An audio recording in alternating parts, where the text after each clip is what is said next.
Takumi एक 14 साल का आदमी जिसकी जिंदगी में कुछ भी खास नहीं था, ना कोई सपना ना कोई उम्मीद, वही बस बोरिंग सी नौकरी और खुद से ही नफरत भरी जिंदगी। जीने का मतलब क्या है, ये सवाल उसके दिमाग में हर रोज घूमता रहता था। लेकिन उस दिन कुछ अलग ही हो गया। एक बड़ी सी गलती में फंस गया। कोई दूसरी दुनिया के लोग अपने हीरोज को बुला रहे थे, लेकिन गलत तरीके से स्पेल चला और टाकुमी बेचारा बीच में ही फंस गया। उसका शरीर वहीं पर खत्म हो गया, बस एक आत्मा रह गई जो कि हवा में उड़ रही थी। तभी सामने एक बहुत ही खूबसूरत गोडेस आती है, बड़े बड़े सफेद पंख और चेहरे पर हल्का सा दुख होता है। मैं नोलेन हूँ, इस दुनिया की गोडेस, उसने कहा। ये सब गलती से हो गया, तुम टारगेट नहीं थे। उसने सब कुछ बताया कि कैसे दुश्मन अंपायर का समनिंग फेल हो गया और कैसे टाकुमी उसका शिकार बन गया। जिस पर टाकुमी कहते कि चलो कोई बात नहीं, मुझे वापस मेरी दुनिया में भेज दो। जिस पर गोडेस बताती कि अब ये नहीं हो सकता, अब मैं तुम्हें एक नई जिंदगी दूंगी, जिस तरह का जीवन तुम चाहोगे वैसा जी सकते हो। टाकुमी ने हल्की सी हंसी हंस दी, मुझे लड़ना नहीं आता, मैं बस शांति से रहना चाहता हूँ। नोलेन ने सोचा और फिर बोला, ठीक है, मैं तुम्हें एल्केमी, ब्लैक स्मिथिंग और प्रोडक्शन वाली स्किल दूंगी, जिससे कि तुम बिना लड़ाई के भी जी पाओगे।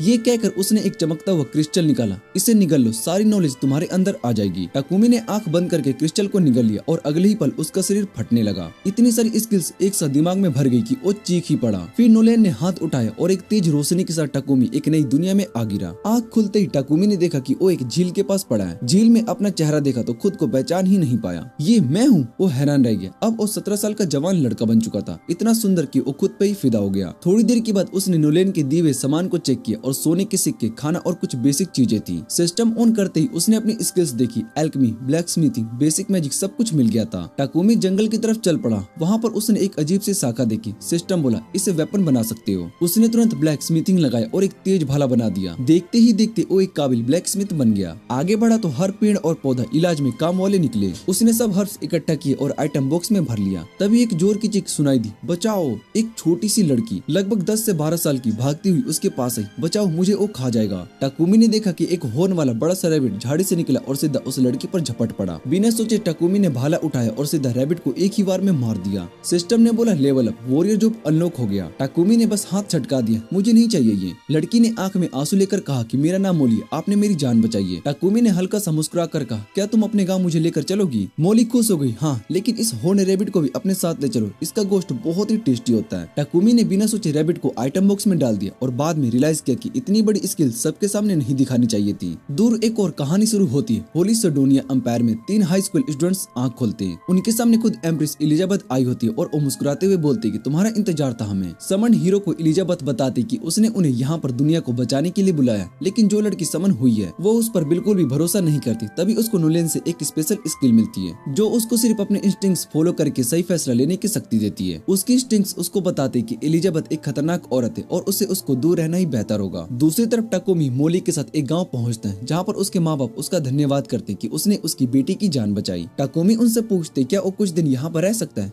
जिसे सुनकर वो खुशी खुशी मान जाते हैं। फिर वो उसका परिचय एक लोकल ब्लैक स्मिथ से करवाता है जो कि बताता है कि गांव के आसपास जंगल में सिर्फ औषधीय घाटक ही नहीं बल्कि एक नेचुरल माइन भी है जो कि किसी भी क्राफ्टमैन के लिए एक अच्छी जगह है। ये सुनकर टाकुमी बहुत ही ज्यादा खुश हो जाता है। तभी मोली के माँ बाप उसको बताते हैं कि गांव में रहने के लिए कोई इन नहीं है। टाकुमी बोलता है कि वो बाहर कैंप लगाकर रह सकता है, पर ब्लैक स्मिथ बोलता है कि हम तुम्हारे लिए जल्दी से एक घर बनवा सकते हैं। गाँव वाले इकट्ठा होते हैं और टाकुमी को एक खाली जगह दिखाते हैं। टाकुमी अपनी अर्थ मैजिक का यूज करके जमीन को सीधा कर देता है जो कि उसकी माँ ने काफी कंज्यूम कर लेती है और उसके सिर में दर्द होने लगता है। लेकिन गाँव वाले बहुत ही ज्यादा शॉक्ड हो जाते हैं क्योंकि मैजिक यूजर्स यहाँ पर बहुत ही रेयर होते हैं। फिर सब मिलकर जल्दी से एक घर बनाने लगते हैं और टाकुमी अपनी कारपेंट्री और ब्लैक स्मिथिंग स्किल का यूज करके अपने लिए कुछ फर्नीचर्स भी बना लेता है। उसके बाद वो अपनी स्टेटस विंडो से अपना जॉब वॉरियर बदलकर एल्केमिस्ट बना लेता है। फिर वो उन ओर्स पर काम करना शुरू कर देता है जो उसने ब्लैक स्मिथ की मदद से माइन किए थे। उसके पास कॉपर, आयरन और सिल्वर ओर्स है, साथ ही मैजिक आयरन भी है जो कि माना स्टोर कर सकता है। टाकुमी इस बात से बहुत ही ज्यादा एक्साइटेड हो जाता है और वो एल्केमी का यूज करके हर तरह की मटेरियल्स को गोल्ड में बदल सकता है। ये सोचकर वो और भी ज्यादा जोश में आयरन और ओर्स पर काम करना शुरू कर देता है। उसको किसी फर्नेस या बड़े टूल की जरूरत नहीं पड़ती क्योंकि वो मैजिक का इस्तेमाल करके ओर्स में से इम्प्योरिटीज निकाल सकता है और उन्हें ब्रिक्स में डाल सकता है। लेकिन इस प्रोसेस में उसकी माना काफी कंज्यूम होती है, पर वो इतना एक्साइटेड होता है कि वो बिना रुके काम करता रहता है। थोड़ी देर में मोली उसको डिनर के लिए बुलाने आती है, पर जैसे ही वो घर के अंदर जाती है वो देखकर हैरान रह जाती है कि टाकुमी थकान से बेहोश हो चुका है। वो तुरंत अपने माँ बाप को बुलाती है जो कि टाकुमी को डांट लगाती है और उसको माना रिस्टोर पोषण देती है। अगले दिन मोली और उसकी माँ उस उस पर नजर रखती ताकि वो फिर से अपनी माना को पूरा खत्म ना कर ले। इस वजह से उसकी प्रोग्रेस थोड़ी धीमी पड़ जाती, पर कुछ दिनों में वो मीडल्स रिफाइन कर लेता है और अपने लिए बर्तन भी बना लेता है, जो कि उसकी एल्केमी जॉब के लिए लेवल अप कर देता है। अपने खाली समय में टाकुमी गांव के ब्लैक स्मिथ की मदद करता और अपनी मैजिक का इस्तेमाल करके हाई क्वालिटी वेपन्स बनाता। इससे उसका black Smith job class level up हो जाता है और उसके बाद वो मोली के पिता के पास जाता है और उनसे पोषण उधार मांगते हैं ताकि वो उनका रेसिपी कॉपी कर सके। मोली के पिता उसको बेसिक पोषण देते हैं और कहते हैं कि अगर वो नए पोषण बनाता है तो वो उसको खरीद लेंगे। टाकुमी घर लौटकर कुकिंग करना शुरू कर देता है और जैसे पिंकमैन और वेल्टर वाटर की तारीफ करने लगता है, वो अपने आइडल्स की तरह मैजिक ब्लू ड्रग्स बनाता है, लेकिन उसका कलर ओरिजिनल रेसिपी से बहुत ही अलग होता है। अगले दिन ये जून की जंगल में चला जाता है और जो भी जहरीली पौधे होते हैं उसे खा लेता है। फिर अपने प्यूरिफिकेशन मैजिक का यूज करके जहर को निकालता है ताकि उसका पॉइजन रेजिस्टेंस बढ़ सके और प्यूरिफिकेशन मैजिक लेवल अप हो जाए। जब वो एक खास तौर पर एक खतरनाक पौधा खाने के बाद ठीक हो रहा होता है, तभी एक जाइंट आर्मर्ड बोर उस पर हमला कर देता है। टाकुमी मोस्टर देखकर घबरा जाता है। वो अपनी भाला चलाने की कोशिश करता है, लेकिन जैसे ही वो बोर से टकराता है भाला तुरंत टूट जाता है। टाकुमी बहुत ही मुश्किल से उसके वार से बचता है, पर उस पर मैजिक का अटैक करता है तो कोई असर नहीं होता। टाकुमी पीछे हटने लगता है, तभी उसकी नजर एक पॉइजनस स्पाइडर पर पड़ती है जो कि बुरी तरीके से घायल होती है। उसे लगता है कि अब उसे एक साथ दो मोस्टर से लड़ना पड़ेगा, लेकिन तभी स्पाइडर बोर के चेहरे पर कूद जाती है और उसे डिस्ट्रैक्ट कर देती है। बोर पहाड़ों से टकरा जाता है और हटने की कोशिश करता है, फिर दोबारा टाकुमी पर हमला करने लगता है। टाकुमी के पास अब कोई भी उपाय नहीं बचता, लेकिन तभी उसके दिमाग में एक रिस्की प्लान आता है जो कि शायद से काम कर सके। जैसे ही बोर उस पर चार्ज करता है, टाकुमी बचने की जगह सीधा उसकी तरफ कूद जाता है। फिर वो अपनी एल्केमी स्किल का यूज करके बोर के दिमाग को डिकम्पोज कर देता है और बोर तुरंत मर जाता है। उसके बाद टाकुमी घायल स्पाइडर के पास जाता है और शुक्रिया कहने के लिए उसके चोटों को हील कर देता है। फिर वो वापस जाने लगता है, लेकिन तभी सिस्टम बताता है कि उसने पॉइजनस स्पाइडर को टैम कर लिया। टाकुमी बहुत ही चौंक जाता है, लेकिन स्पाइडर उसको पपी आई देकर देखती है और वो मजबूर होकर मान जाता है एक्सेप्ट करने के लिए। टाकुमी स्पाइडर का नाम मैपल रखने का फैसला करता है क्योंकि उसके बैक का डिजाइन एक मैपल की लीफ जैसा होता है। जैसे ही वो नाम रखता है, स्पाइडर इवॉल्व हो जाती है और वो बोलने लगती है। टाकुमी उसे गांव लेकर जाता है, जिसे देखकर सब लोग बहुत ही डर जाते हैं। लेकिन सबसे ज्यादा चौंकने वाली बात ये होती है कि टाकुमी ने इस इंसेक्ट को टैम कर लिया होता है, जो कि आमतौर पर टैम होने के लिए तैयार नहीं होते। टाकुमी सभी को बताता है कि इसके बारे में सोचने का कोई फायदा नहीं है। वो लोग पहले उस बड़े बोर पर ध्यान दे जो कि उसने शिकार किया है। उसी रात विलेज वाले एक बड़ी सी पार्टी रखते हैं ताकि बोर की मीट को एंजॉय कर सके और मोली की डेड टाकुमी को उस बोर के वैल्यूएबल मटेरियल्स दे देते। वो उससे कहते कि वो सिटी में जाकर इन्हें बेच सकते हैं, क्योंकि एक टैलेंटेड इंसान को सिर्फ एक सिंपल से विलेज तक सीमित नहीं रहना चाहिए। दूसरी तरफ नोलन टाकुमी की प्रोग्रेस को देख रही होती है और वो उसके लिए बहुत ही खुश होती है। तभी एक और गोडेस वहाँ पर आ जाती है और वो नोलन से पूछती है क्या टाकुमी एक स्पेशल इंसान है, क्योंकि सिर्फ उसी को ही नया बॉडी और स्पेशल पावर मिली है और उसको सेडोनिया एम्पायर के समनिंग से 1 साल पहले इस वर्ल्ड में भेज दिया गया था। कुछ दिनों के बाद जब टाकुमी सुबह उठता है तो वो अचानक देखता है कि वो मैपल के सिर्फ थ्रेड्स में कोकेल्ड हो चुका है। उसे देखते ही वो गुस्से से चिल्लाने लगता है और मैपल से पूछता है कि ये बकवास क्या है,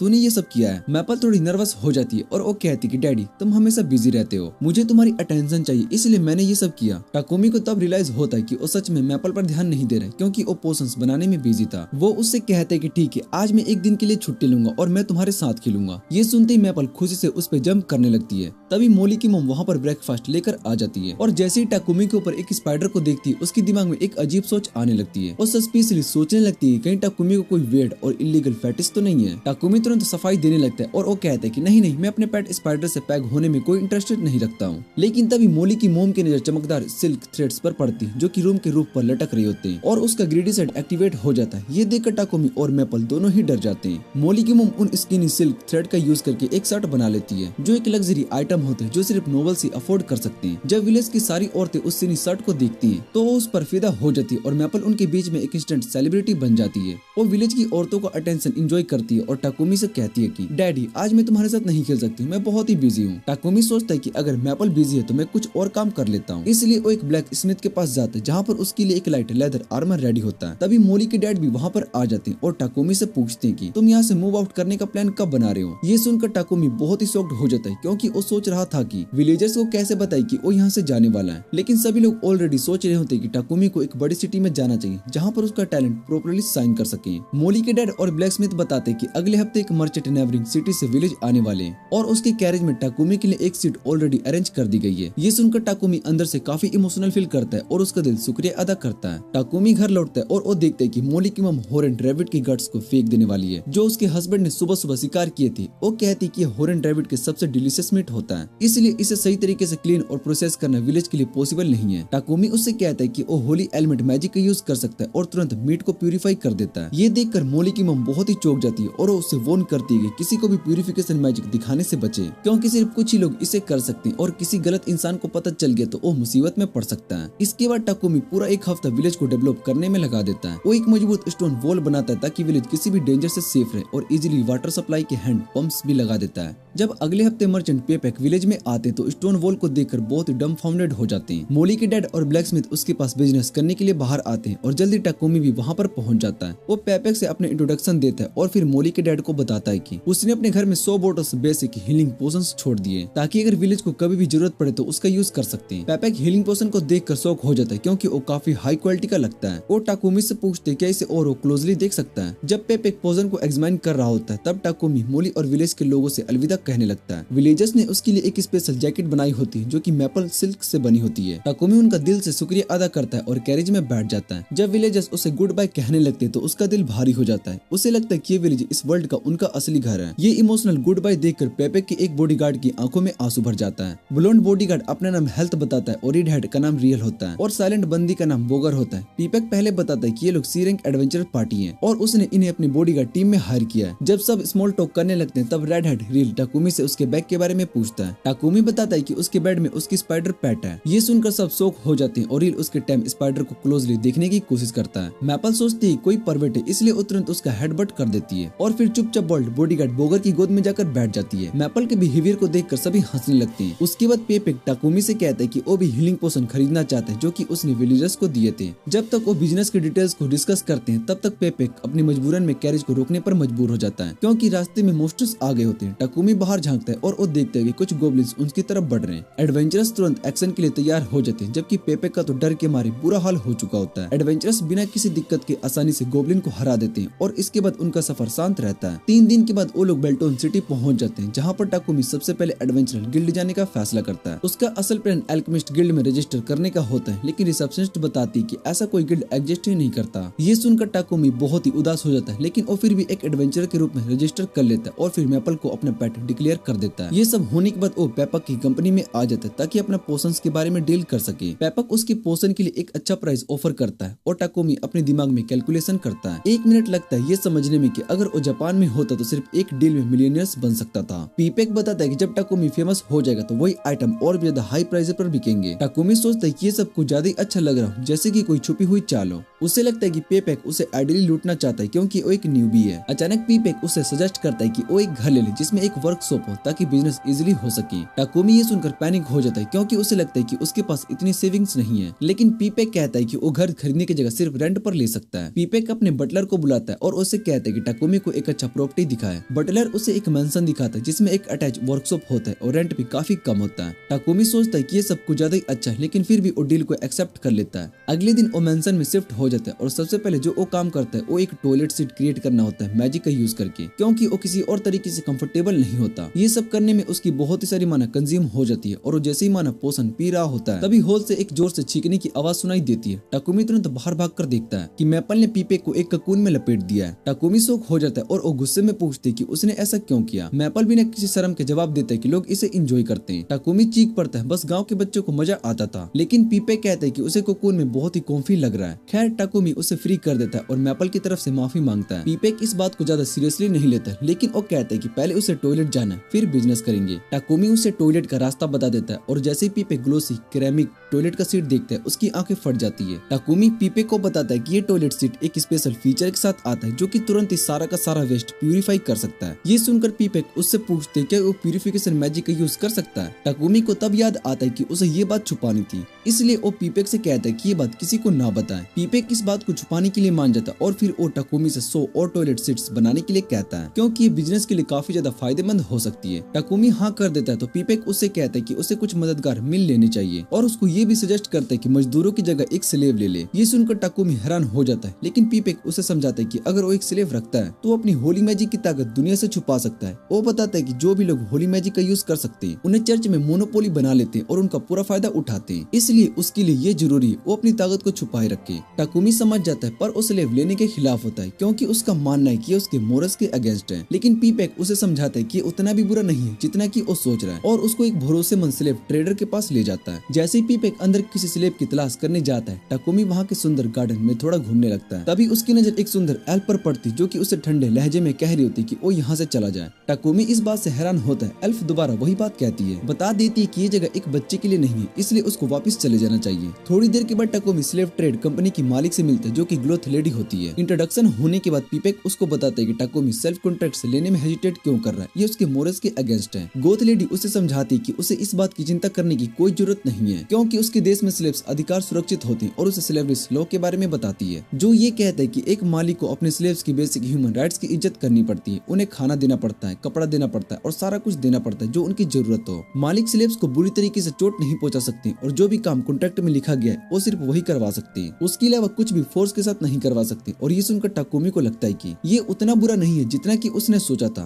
उसके बाद गोथ लेडी उसे स्लेव्स अलग अलग कैटेगरीज के बारे में बताती है। पहले कैटेगरी में वो लोग आते हैं जो कि उधार को चुका नहीं पाए और जब तक वो उधार को नहीं चुका देते तब तक उनको काम करना ही पड़ेगा। दूसरी कैटेगरी में क्रिमिनल्स आते हैं जो कि अपनी जिंदगी सुधारने का मौका ले रहे होते हैं। तीसरी कैटेगरी में वो लोग होते हैं जो कि वॉर प्रिजनर्स होते हैं जिन्हें कहीं और जगह नहीं मिल सकती, इसलिए उन्हें स्लेव बना दिया जाता है। आखिरी कैटेगरी में वो लोग आते हैं जो कि डाकुओं के द्वारा किडनैप कर लिए गए थे और इलीगली उन्हें स्लेव बना दिए गए। तभी पीपैक टाकुमी की तरफ से बात करता है और वो कहता है कि वो एक वॉर स्लेव लेना चाहता है जो बिना मालिक की मर्जी से आजाद नहीं हो सके क्योंकि टाकुमी के पास कुछ खास स्किल है जो कि उसे दुनिया से छुपानी है। गोथ लेडी टाकुमी से पूछती है कि उसे किस तरह का स्लेव चाहिए। टाकुमी बताता है कि उसे कोई ऐसा चाहिए जो घर का ध्यान रख सके और साथ ही रॉ मटेरियल्स गैदर करने और गिल्ड क्वेस्ट के द्वारा बॉडीगार्ड का काम भी करे। मोमी कहती कि एक स्लेव से ये करवाना मुश्किल होगा, इसलिए उसे 2 स्लेव्स लेने पड़ेंगे। फिर वो एक लड़की को बुलाती जो कि बैंडिट्स के द्वारा बचपन में किडनैप कर ली गई थी और उसका नाम मारिया होता है। मारिया पढ़ी लिखी होती है और घर के काम में भी ट्रेंड होती है। टाकुमी उसे देखते ही बहुत ही ज्यादा फिदा हो जाता है क्योंकि वो लोग की क्यूट लग रही होती है। वो उसे अपने घर के साइज के बारे में बताता है तो मारिया कहती है कि वो अकेले ही सब कुछ संभाल लेगी। टाकुमी थोड़ा हैरान होता है और वो उससे पूछते है कि जब वो इतनी क्यूट है तब कोई उसे लेकर क्यों नहीं गया,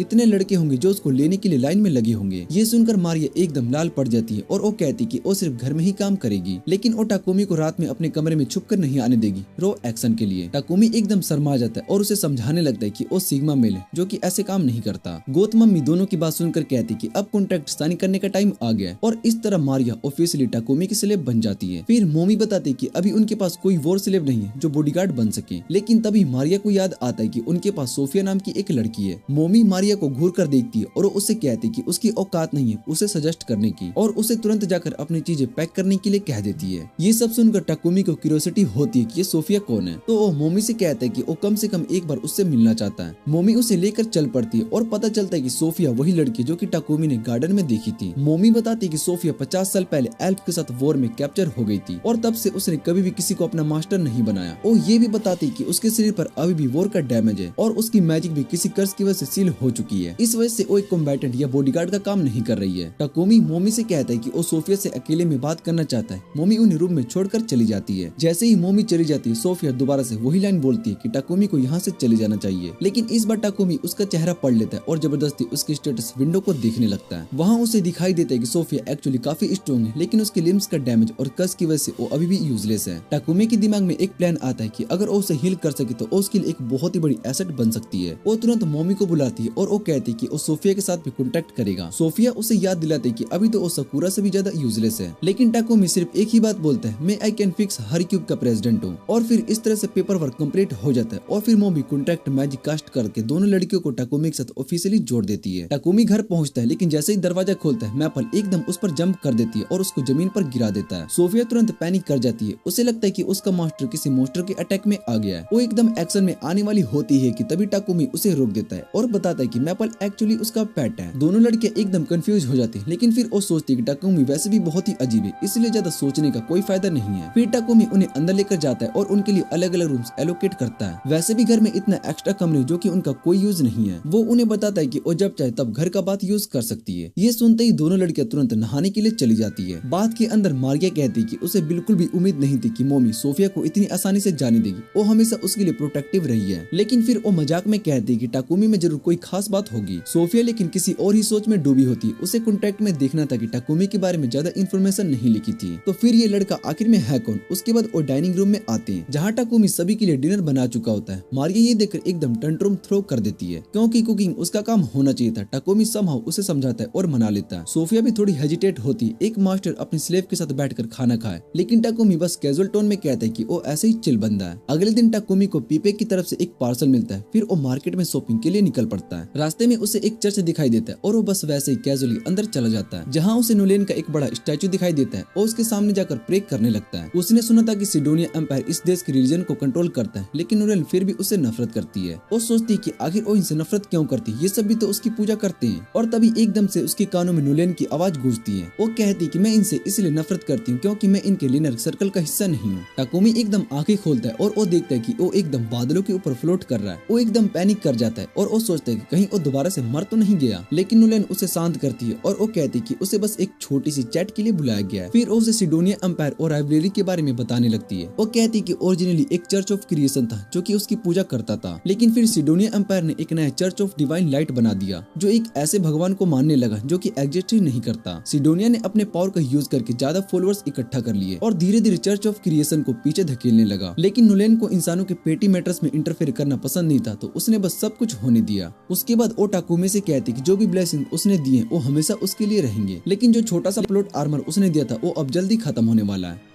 टाकुमी को बताया जाता है कि अब उसके लिए प्रॉब्लम सोल्व करना मुश्किल हो सकता है और जो लोग उससे मिलेंगे हो सकता है कि वो उसे नुकसान पहुंचाना चाहे। तभी टाकुमी को एहसास होता है कि अब तक जो भी हेल्पफुल उसके सामने आए थे वो सब बस नोलेन की ब्लेसिंग की वजह से थे, लेकिन अब सब कुछ उसके हाथों में। इतना सोचते ही प्रार्थना खत्म हो जाती है और वो अपने आप को फिर से चर्च के अंदर पाता है। वो जल्दी से घर लौटता है और जैसे ही अंदर जाता है मैपल उस पर झपट पड़ती है और दोनों नीचे गिर जाते हैं। तभी सभी लड़कियां उसकी मदद के लिए आ जाती है और उसका सामान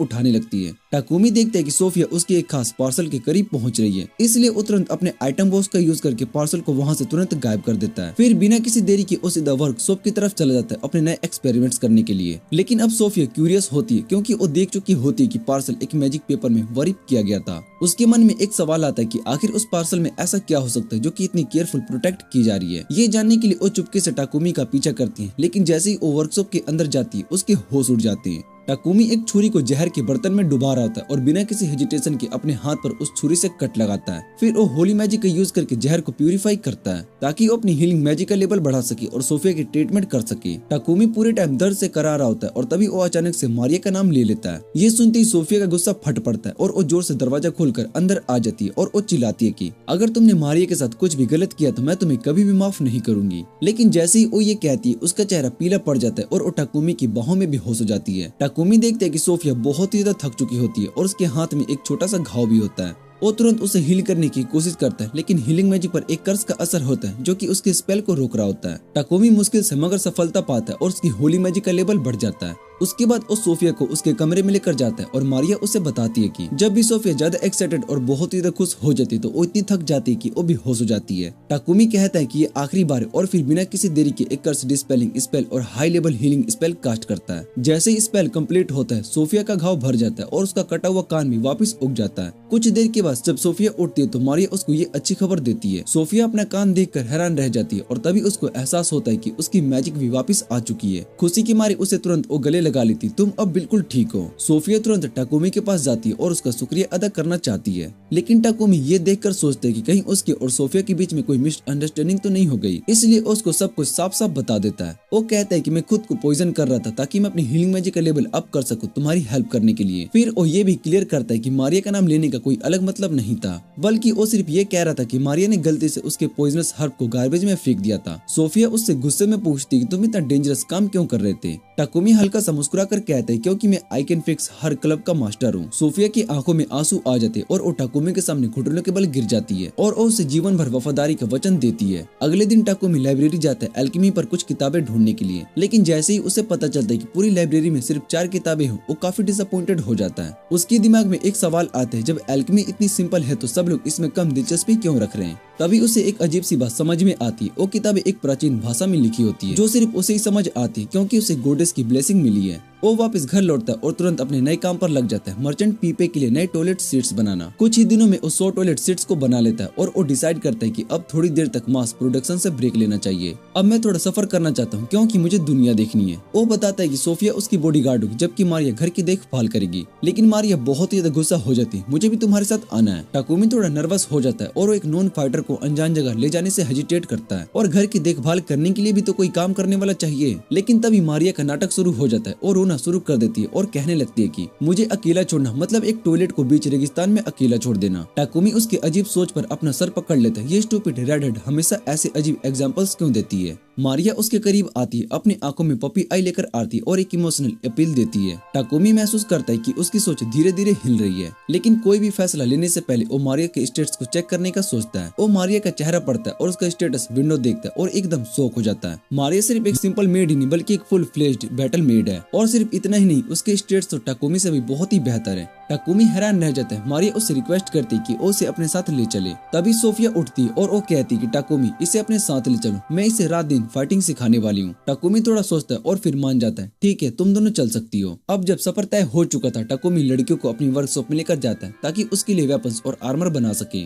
कौन सा वेपन चाहिए वो पूछता है। सोफिया बिना किसी देरी के अलग अलग वेपन्स की एक बड़ी लिस्ट बनाना शुरू कर देती है। दूसरी तरफ सोफिया कहती है कि उसे सोर्ड्स और नाइफ्स यूज करना आता है, लेकिन सोफिया उसे स्पेयर चलाना सिखाने का फैसला करती है क्योंकि छोटी छुरी से अटैक करना पावर बहुत ही कम होती है। जब तक लड़कियां स्पेयर के साथ प्रैक्टिस कर रही होती हैं, टाकुमी अपनी ब्लैक स्मिथिंग स्किल का इस्तेमाल करके उनके लिए नए वेपन्स तैयार करने लगता है। नया सफर शुरू होने वाला था। टाकुमी तैयारी में कोई कसर नहीं छोड़ना चाहता था। टाकुमी बस वेपन ही नहीं बनाता बल्कि उन पे इंट्रिकेट डिजाइन कार्व करता, बस मजे के लिए। फिर वो एन्चेंटमेंट स्पेल डालकर उन्हें और ड्यूरेबल बना देता है। जब वो मारिया के लिए बनाई गई नाइफ्स को देखता है तो उसके दिमाग में एक अजीब सी सोच आती है, अगर ये नाइफ्स मारिया की जूसी थिंग से बड़ी हो तो। बस इतना सोचना था कि टाकुमी की नाक से लाल रंग बाहर आने लगती है, पर तभी उसका काम खत्म नहीं हुआ था। आर्मर बनाने के लिए उसे लड़कियों के एग्जैक्ट मेजरमेंट चाहिए होते हैं, लेकिन अगर वो खुद नापने की कोशिश करे तो शायद से नाक से इतना खून बह जाएगा कि वो वहीं पर मर जाएगा। इसलिए वो अपनी एक स्किल का यूज करता है, लड़की के 2 पपेट्स बनाता है जो एग्जैक्टली मारिया और सोफिया जैसे दिखते हैं। लेकिन जैसे ही वो इन पपेट्स को और ज्यादा इंस्पेक्ट करने वाला होता है, मैपल वहाँ पर आ जाती है। भगवान का शुक्र है, वरना यहाँ पर कोई और कांड हो जाता।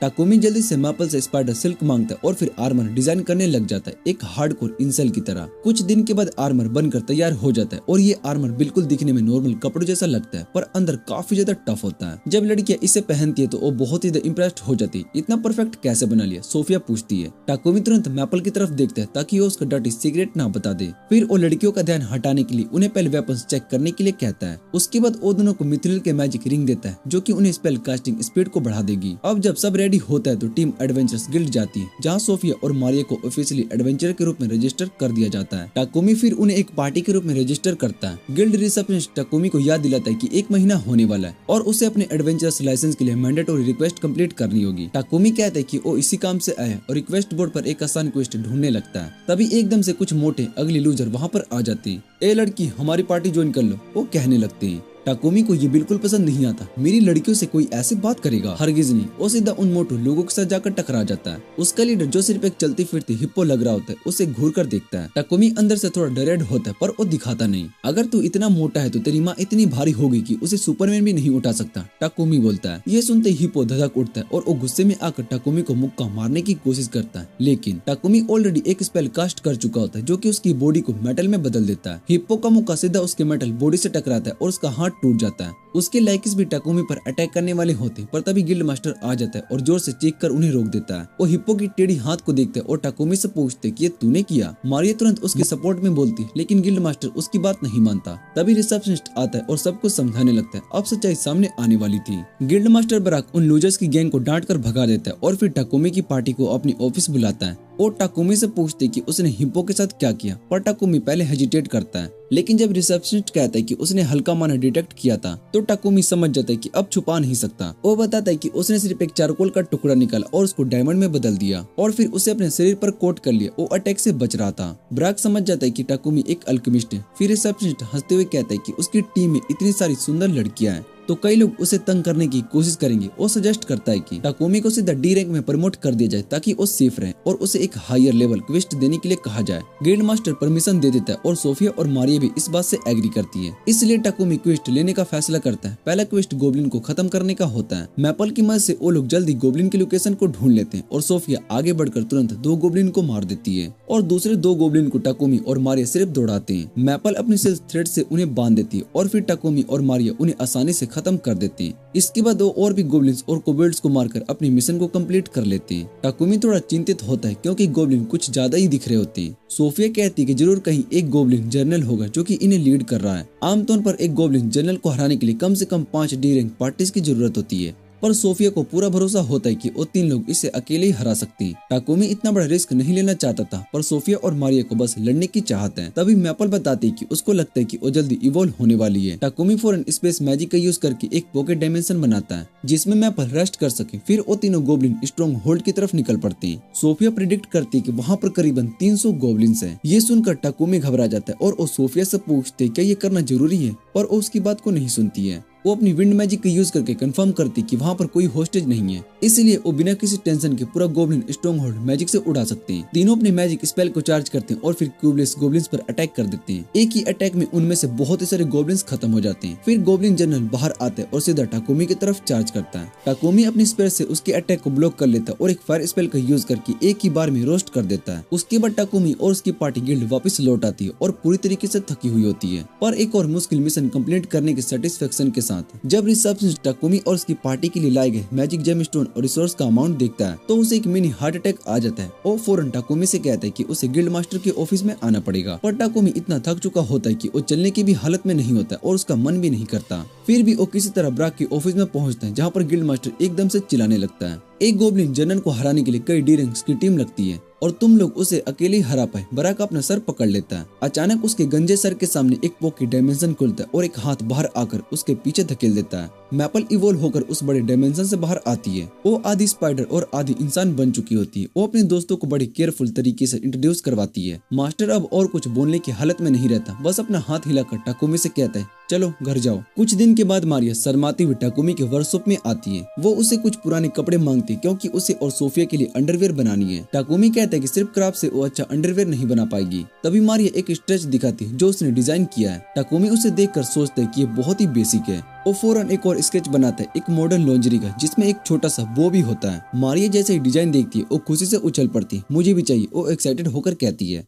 तभी मैपल पॉकेट डायमेंशन से बाहर आकर बोलती है टाकोमी पेपल आया है। टाकोमी जैसे ही बाहर जाता है वो देखते कि मर्चेंट पेपल बेहोश पड़ा है। शायद मैपल के नए रूप देखकर बेहोश हो चुका था। थोड़ी देर के बाद पेपल होश में आता है। वो इतना बताता है कि मार्किस गोडविन जो कि इस शहर का शासक है टाकोमी से मिलना चाहता है। टाकोमी पहले तो एक नोबल से मिलने के लिए थोड़ा हेजिटेट करता है, पर वो गोडविन से मिलता है तो देखते हैं कि वो एक सिंसियर और ईमानदार आदमी है। वो किसी भी इंसान के सामने झुकने को तैयार है जो उसके शहर को बेहतर बना सके। गोडविन टाकोमी का शुक्रिया अदा करता है सेल्फ प्यूरिंग टॉयलेट्स और गोब्लिन जर्नल को हराने के लिए, लेकिन फिर उसे एक वार्निंग भी देता है अगर होली सिडोनिया एम्पायर को टाकोमी की पावर्स के बारे में पता चल गया तो वो लोग उसको पक्का ढूंढने आएंगे। टाकोमी का दिमाग ये सब सुनकर बिल्कुल फ्राई हो चुका होता है। घर आते वक्त वो सिर्फ ये सोचता है कि बस सब रेस्ट करेगा, पर तभी मैपल उसे एक बहुत ही सॉफ्ट फैब्रिक देती है और उसको याद आता है कि उसने मारिया और सोफिया के लिए एक लॉन्जरी बनानी है। बस एकदम उसका एनर्जी लेवल 100% हो जाता है। टाकोमी बिना रुके 3 दिन और 3 रात काम करता रहता है। लगातार हर एक डिटेल्स का ध्यान रखता है ताकि मारिया और सोफिया के लिए एकदम परफेक्ट लॉन्जरीज बना सके। जब फाइनली वो काम को कंप्लीट कर लेता है तो उसकी हालत खत्म हो चुकी होती है। अब सबसे बड़ा सवाल ये होता है कि वो लड़कियों से कैसे कहे कि वो ट्राई करे। वो हाथ जोड़कर बोलने वाला होता है, पर एकदम से वो सोचता है कहीं वो लोग मुझे क्रीप ना समझ लें। बस उसका पूरा कॉन्फिडेंस गायब हो जाता है। वो भागकर अपने कमरे में छिप जाता है। उसका डर ये भी नहीं देखता कि लड़कियां तो एक्चुअली उसको एक छोटा सा फैशन शो देने के लिए तैयार थी। कुछ दिन के बाद टाकोमी को अचानक से आइसक्रीम की कैरविंग होती है और क्योंकि इस दुनिया में कोई भी रेफ्रिजरेटर नहीं होता है तो वो बिना सोचे समझे 3 नए रेफ्रिजरेटर्स बना देता है, बस क्योंकि ये टाकोमी है। जैसे ही लड़की नए रेफ्रिजरेटर्स का दरवाजा खोलती है उन्हें एक ठंडी सी हवा महसूस होती है। फिर क्या था, वो सीधा उसके सामने बैठ जाती है जैसे कोई देसी एसी का मजा ले रही हो। टाकोमी बस यही सोचता रह जाता है कि इन बेचारे को ओजोन लेयर डिप्लेशन कैसे समझाया जाए। उसके दिमाग में ये भी घूम रहा होता है कि उसने आयरन और दूसरे एलिमेंट्स को कंबाइन करके स्टेनलेस स्टील बनाए और एक मैजिक डिवाइस का यूज किया जो अपने आसपास के जगहों को ठंडा करता है। ये एक बॉक्स है जो कि खाना ताजा और ठंडा रखता है। टाकोमी मारिया को बताता है। मारिया रियल खुश होकर उसका शुक्रिया अदा करती है। अब मुझे हमेशा ताजा इंग्रेडिएंट्स मिलेंगे, वो खुशी से कहती है। टाकोमी ब्लू वाला रेफ्रिजरेटर अपने पास रखने का फैसला करता है क्योंकि सोफिया को वो पसंद आता है। बाकी दो रेफ्रिजरेटर को पेपेक और ऑफिस लेकर जाने का प्लान बनाता है ताकि उसे नए इन्वेंशन के बारे में बता सके। फिर वो लड़कियों से कहता है कि इसके बाद वो एक नए प्रोजेक्ट पे काम करना शुरू करेगा, उसका इक्विपमेंट अपग्रेड करने का। सोफिया को लगता है कि अभी अपग्रेड करने की जरूरत नहीं है, पर टाकोमी कहता है कि आज नहीं तो कल हमें एक और एडवेंचर पर निकलना ही पड़ेगा, तब तक अपनी तैयारी पूरी करनी चाहिए। टाकोमी गिल्ड जाता है ताकि सबसे हाई क्वालिटी मटेरियल्स के बारे में जान सके, जैसे कि मिथ्रिल और एडमंटाई। लेकिन रिसेप्शनिस्ट बताता है कि ये मटेरियल्स यहाँ बहुत ही रेयर है क्योंकि कोई भी ब्लैकस्मिथ इन्हें ठीक से हैंडल नहीं कर सकता। वो टाकोमी को सजेस्ट करता है कि वो डाइवर्स के देश ब्लैकस्मिथ से बात करे क्योंकि वो ज्यादा स्किल्ड होते हैं। फिर अचानक रिसेप्शनिस्ट को याद आता है कि टाकोमी एक एल्केमिस्ट है, तुम चाहो तो अपना खुद का मिथ्रिल सिंथेसाइज कर सकते हो, पर ये बहुत ही मेहनत का काम है और इनएफिशिएंट भी है।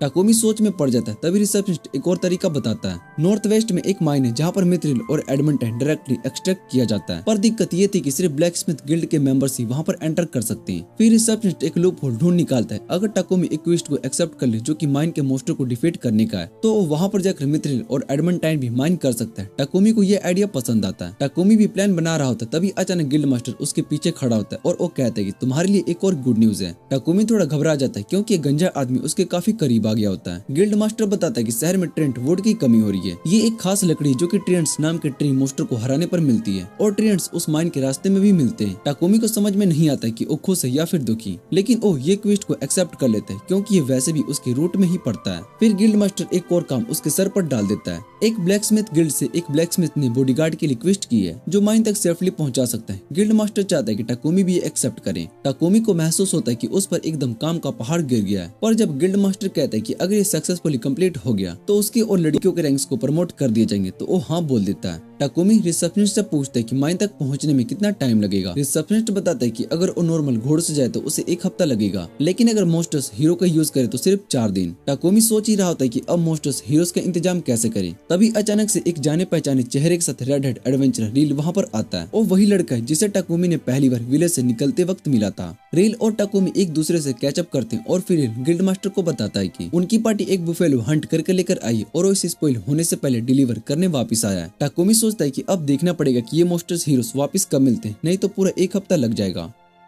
रील कल अपने दोस्तों के पास वापस जाने वाला होता है, लेकिन टाकोमी उसे अपने घर रात बिताने के लिए कहता है। रील खुशी खुशी मान जाता है और फिर वो टाकोमी के साथ पीपेक से मिलने जाता है। पीपेक जैसे रेफ्रिजरेटर देखता है बिल्कुल पागल हो जाता है। वहाँ टाकोमी उसको बताता है कि वो माइन जाने वाला है मिथ्रिल लेने के लिए। वो पीपेक के उसके मोस्टर घोड़ों से खींचने वाली एक कैरेज को उधार देने का फैसला करता है, लेकिन बदले में वो मिथ्रिल और का कुछ हिस्सा खरीदना चाहता है। टाकोमी खुशी खुशी ये डील को मान लेता है। उसके बाद पीपेक उसे रेफ्रिजरेटर बनाने की रिक्वेस्ट करता है। इसके बाद टाकोमी नए ब्लैक स्मिथ के पास जाता है ये देखने के लिए कि क्या कोई को मिथ्रिल दे सकता है, लेकिन कोई भी मदद नहीं कर पाता। और जब वो वापस घर पहुंचते तब तक रात हो चुकी होती है। अचानक रियो एक अजनबी शख्स को उसकी तरफ आते हुए देखते उसे हॉस्टिल वाइब मिलती है, इसलिए वो टाकोमी को लेकर भागने का फैसला करता है, लेकिन उस हुडेड अटैक एक जोर सा किक मारकर उसे नीचे गिरा देता है। फिर वो अपनी हुड हटाती है और फिर पता चलता है कि वो सोफिया है। उसको लगता है कि रील उसके फेम बॉय मास्टर को किडनैप कर रहा है और रील पर वार करने वाली होती है, लेकिन टाकोमी बीच में आ जाता है और वो सब कुछ समझाता है। फिर ओरिल से माफी मांगते हैं और ओरिल कहते हैं कि सब ठीक है, लेकिन अब उसके पास बहुत ही सारे सवाल हैं। जल्दी सब घर पहुंच जाते हैं और जैसे रील मैपल का नया इवल ड्रॉप देखता है वो बिल्कुल शॉक्ड रह जाता है। उसको जलन होती है कि टाकोमी 3 सुंदर लड़कियों के साथ रह रहा है जब तक कि वो अभी तक सिंगल है। रात में टाकोमी अपनी टीम को गिल्ड से लाए हुए नई क्वेस्ट के बारे में बताता है। सब लोग तय करते कि मिशन लेना चाहिए। अगले दिन जैसे रील घर चला जाता है, टाकोमी नए वेपन्स बनाना शुरू करता है। वो एक बड़ी टंगस्टन सोर्ड बनाने की कोशिश करता है जो कि दुश्मन की माना को ऑब्जर्व कर सके, लेकिन उस पर एल्केमी स्किल का काम करना बहुत ही मुश्किल होता है। किसी तरह वो उसको टंगस्टन के ब्लॉक में बदल देता है और उसे एक सोर्ड फोर्ज करता है, लेकिन इस प्रोसेस में उसकी सारी माना ड्रेन हो जाती है। 3 दिन के बाद टाकोमी और उसकी पार्टी एक ब्लैक स्मिथ के साथ गेम्बो सफर पर निकलते हैं। जब वो उस जंगल में पहुंचते जहां पर उन्हें ट्रेंट्स मिलते हैं, तो अपनी कैरेज को एक सुरक्षित जगह पर पार्क कर देते हैं और उसके आसपास एक बैरियर स्पेल कास्ट कर देते हैं। फिर वो ट्री मोस्टर शिकार करने के लिए अंदर जाते हैं। टाकोमी को पता नहीं होता कि ट्रियंट्स दिखते कैसे, लेकिन सोफिया को इनसे निपटने का एक्सपीरियंस होता है। वो बता सकते हैं कि कौन से पेड़ असल में ट्रियंट्स है जो कि असली शकल छुपा रहे हैं। जैसे ही उसको एक दिखाई देता है वो टाकोमी को सिग्नल देती है। टाकोमी बिना देरी के उस पर हमला कर देता है। ट्री मॉन्स्टर पलटवार करने की कोशिश करता है, लेकिन टाकोमी और उसकी टीम आसानी से उसके अटैक को ब्लॉक करके उसको हरा देती है। लेकिन अचानक एक बड़ी सी ट्रायंट्स की फौज उन्हें चारों तरफ से घेर लेती है। सोफिया टाकोमी से कहती है कि इन सब से जल्दी निपटने का एक ही तरीका है, मैजिक का इस्तेमाल। वो लोग विंड मैजिक का यूज करके ट्रायंट्स को गिराने लगते हैं और मारिया अपनी अर्थ मैजिक से उन्हें जमीन में गाड़ देती है। टाकोमी भी बीच बीच में अपने वेपन से लड़ता रहता है, जिसकी वजह से उसकी फाइटिंग स्किल लेवल अप होने लगती है। जैसे ही लगता है कि सब ट्रायंट्स खत्म हो चुके हैं, तभी उसका बॉस आ जाता है। सोफिया अपने मैजिक से उसके ब्रांचेस को काटने लगती है और मारिया और मैपल भी उसकी मदद करते हैं। लेकिन बॉस ट्रायंट्स अपने ब्रांचेस को तुरंत रीजनरेट कर लेता है और लगातार अटैक करता रहता है। सोफिया टाकोमी से कहती है कि अपने तलवार को फायर मैजिक से इंशेंट करके सीधा मॉन्स्टर की बॉडी में अटैक करे। टाकोमी बिना टाइम वेस्ट किए अपनी स्वॉर्ड पर फायर का कवर चढ़ा लेता है और सीधा मॉन्स्टर के अंदर घुसा देता है। जल्दी स्वॉर्ड मॉन्स्टर के अंदर घुस जाती है और वो चिल्लाता है और दर्द से गिर जाता है। मॉन्स्टर के मरने के बाद 2 फल गिरते हैं, जिसे देखकर सोफिया कहती है कि मैरेशल एप्पल, जो कि बहुत ही रेयर होती है। अगले दिन वो माइनिंग सिटी हाउस पहुंचते हैं, जहां पर ब्लैक स्मिथ उन्हें एक नया ट्विस्ट देता है। माइन में छुप कर रहते आयरन मोल्स को हराना, जो कि मिथ्रिल और एडमंटाइट को खा जाते हैं। वो लोग माइन के अंदर जाते हैं और टाकोमी की मिक्स्ड आउट लॉक की वजह से उनको तुरंत मिथ्रिल और एडमंटाइट मिल जाता है। लेकिन तभी जमीन जोर से हिलने लगती है और मैपल को महसूस होता है कि मॉन्स्टर्स उनकी तरफ बढ़ रहे हैं। सब लड़ने के लिए तैयार हो जाते हैं, लेकिन टाकोमी के दिमाग में एक और बेहतरीन आइडिया आता है। जैसे ही आयरन मोल जमीन से बाहर आता है, एक तेज रोशनी पैदा होती है जो कि मोल को अंधा कर देती है। सोफिया इस मौके का फायदा उठाकर एक बार में उसे खत्म कर देती है। टाकोमी उन्हें समझाता है कि क्योंकि मोल्स हमेशा अंधेरे में रहते, उन्हें तेज रोशनी से आदत नहीं है। लड़ाई खत्म होने की वजह से लड़कियां, खासकर मारिया, थोड़ी सी डिसअपॉइंटेड होती है क्योंकि वो अपनी स्किल दिखाना चाहती थी। लेकिन कोई बात नहीं, वो बिना किसी परेशानी के ओर्स कलेक्ट कर लेती है और वापस अपने होम सिटी लौट आती है। वापस आकर टाकोमी डुगम्बो के वर्कशॉप जाता है ताकि मिथ्रिल और एडमंटाइट हैंडल करना सीखे। अगले कुछ दिनों तक ऐसे ही मेहनत करता है जैसे कि फोर्ज इन फायर का फाइनल राउंड चल रहा हो। आखिरकार वो अलग अलग एलिमेंट्स के साथ अलॉय बनाना सीख जाता है। वो अपने नए एलॉयज का यूज करके सभी आर्मर्स मॉडिफाई करता है, जो पहले से हल्की, ज्यादा मजबूत और पावरफुल एनहेंस करने वाली बन जाती है। वो लड़कियों को बताता है कि उनका आर्मर उनके मैजिक अटैक को बूस्ट करेगा, जबकि उसका आर्मर उसे बिजली की तरह दौड़ने में शक्ति देगा। डेमो के तौर पर वो अपना स्पीड बूस्ट दिखाने की कोशिश करता है, लेकिन वो अपने स्पीड पर कंट्रोल नहीं कर पाता और सीधा दीवार में जा टकराता है और फुल फोर्स में उसको फ्रेंच किस कर लेता है। सब हंसने लगते हैं, लेकिन वो जल्दी से कहते हैं जो देखा वो भूल जाओ और बिना रुके वेपन्स बनाने के बारे में बात करने लगता है। वो सोफिया को एक विंड स्पेयर और मारिया को एक फायर स्पेयर देता है। दोनों बहुत ही खुश होती हैं। तभी सोफिया सीरियस होकर कहती है कि उसका असली काम टाकोमी को प्रोटेक्ट करना है और अगर जरूरत पड़ी तो वो अपनी जान भी दे देगी। टाकोमी उससे कहते है कि वो एक बहुत ही स्ट्रॉन्ग शील्ड बनाएगा जिससे कि वो अपनी ड्यूटी अच्छे से निभा सके, लेकिन साथ ही ये भी कहते है कि उसे अपनी जान की ज्यादा कदर नहीं करनी चाहिए। टाकोमी सोफिया के लिए एक मजबूत शील्ड बना देता है, लेकिन उसका पूरा मन ड्रेन हो जाता है और वो थक कर गिरने वाला होता है। सोफिया उसकी हालत को देखकर थोड़ा परेशान हो जाती है और उसे लगता है कि टाकोमी पर ज्यादा बोझ है, क्योंकि स्किलफुल काम सिर्फ वही करता है। वो दिल से चाहती है कोई असिस्टेंट मिल जाए जो उसका टेक्निकल काम हैंडल कर सके ताकि वो थोड़ा आराम कर सके। कुछ दिनों के बाद पीपक टाकोमी से मिलने के लिए आता है एक बड़ा खबर लेकर। वो बताता है कि होली एम्पायर ऑफ सिडोनिया को उसके बनाए गए मैजिकल टॉयलेट्स के बारे में पता चल चुका है, जो प्यूरिफिकेशन मैजिक का इस्तेमाल करके गंदगी को साफ करते हैं। अब कुछ दिन पहले उन्होंने राजा के पास एक मैसेंजर भेजा था और डिमांड की थी कि मैजिकल टॉयलेट का पैटेंट उन्हें दिया गया और उनका कहना था कि होली मैजिक उनके भगवान का दिया गया वरदान है और ऐसे किसी और को यूज करने का हक नहीं है। और तो और उन्होंने ये भी कहा कि जिन्होंने ये टॉयलेट बनाया है उसे भी उनके हवाले किया जाए, क्योंकि ह्यूमन वेस्ट को साफ करने के लिए होली मैजिक का इस्तेमाल करना एक बहुत ही बड़ा अपमान है। लेकिन राजा ने उनकी बात सुनने से इनकार कर दिया। उसने सीधा कह दिया कि अगर उसके भगवान ने होली मैजिक दिया है तो अपना प्यूरिफिकेशन स्पेल खुद ही बना ले। मैसेंजर ने धमकी दी कि अगर राजा उनकी बात नहीं मानता है तो चर्च ऑफ होली लाइट के सारे प्रीस्ट्स वापस सिडोनिया चले जाएंगे, पर राजा फिर भी नहीं मानता है। टाकोमी ये सब सुनकर चौंक जाता है। फिर वो पीपेक से पूछते कि राजा का इतना सख्त डिसीजन लेना सही था। पीपेक उसे तसल्ली देता है कि उसे चिंता करने की कोई जरूरत नहीं है, क्योंकि उनके देश में फ्रीडम ऑफ रिलीजन है। वो बताता है कि यहाँ पर 2 बड़े धर्म है, एक चर्च ऑफ होली लाइट जो सिडोनिया में और दूसरा चर्च ऑफ क्रिएशन जो कि गॉडेस नोलेन की पूजा करता है। उनके देश में ज्यादातर लोग चर्च ऑफ क्रिएशन को मानते हैं और उनके प्रीस्ट्स लोगों का इलाज भी देते हैं और ज्यादातर पैसा चार्ज करते हैं। टाकोमी को लगता है कि ये मैटर उसकी सोच से भी ज्यादा कॉम्प्लिकेटेड है और परेशान करने वाला है। वो सोचता है कि वो इस सब से दूर ही रहेगा, लेकिन तभी पीपेक एक बहुत ही उदास होकर बम फोड़ता है। वो बताता है कि सिटी लॉर्ड की मदद से उसने मैजिकल टॉयलेट और रेफ्रिजरेटर सैंपल्स राजा को भेज दिए थे और अब राजा टाकोमी से मिलना चाहते हैं। टाकोमी सीधा झटक में आ जाता है,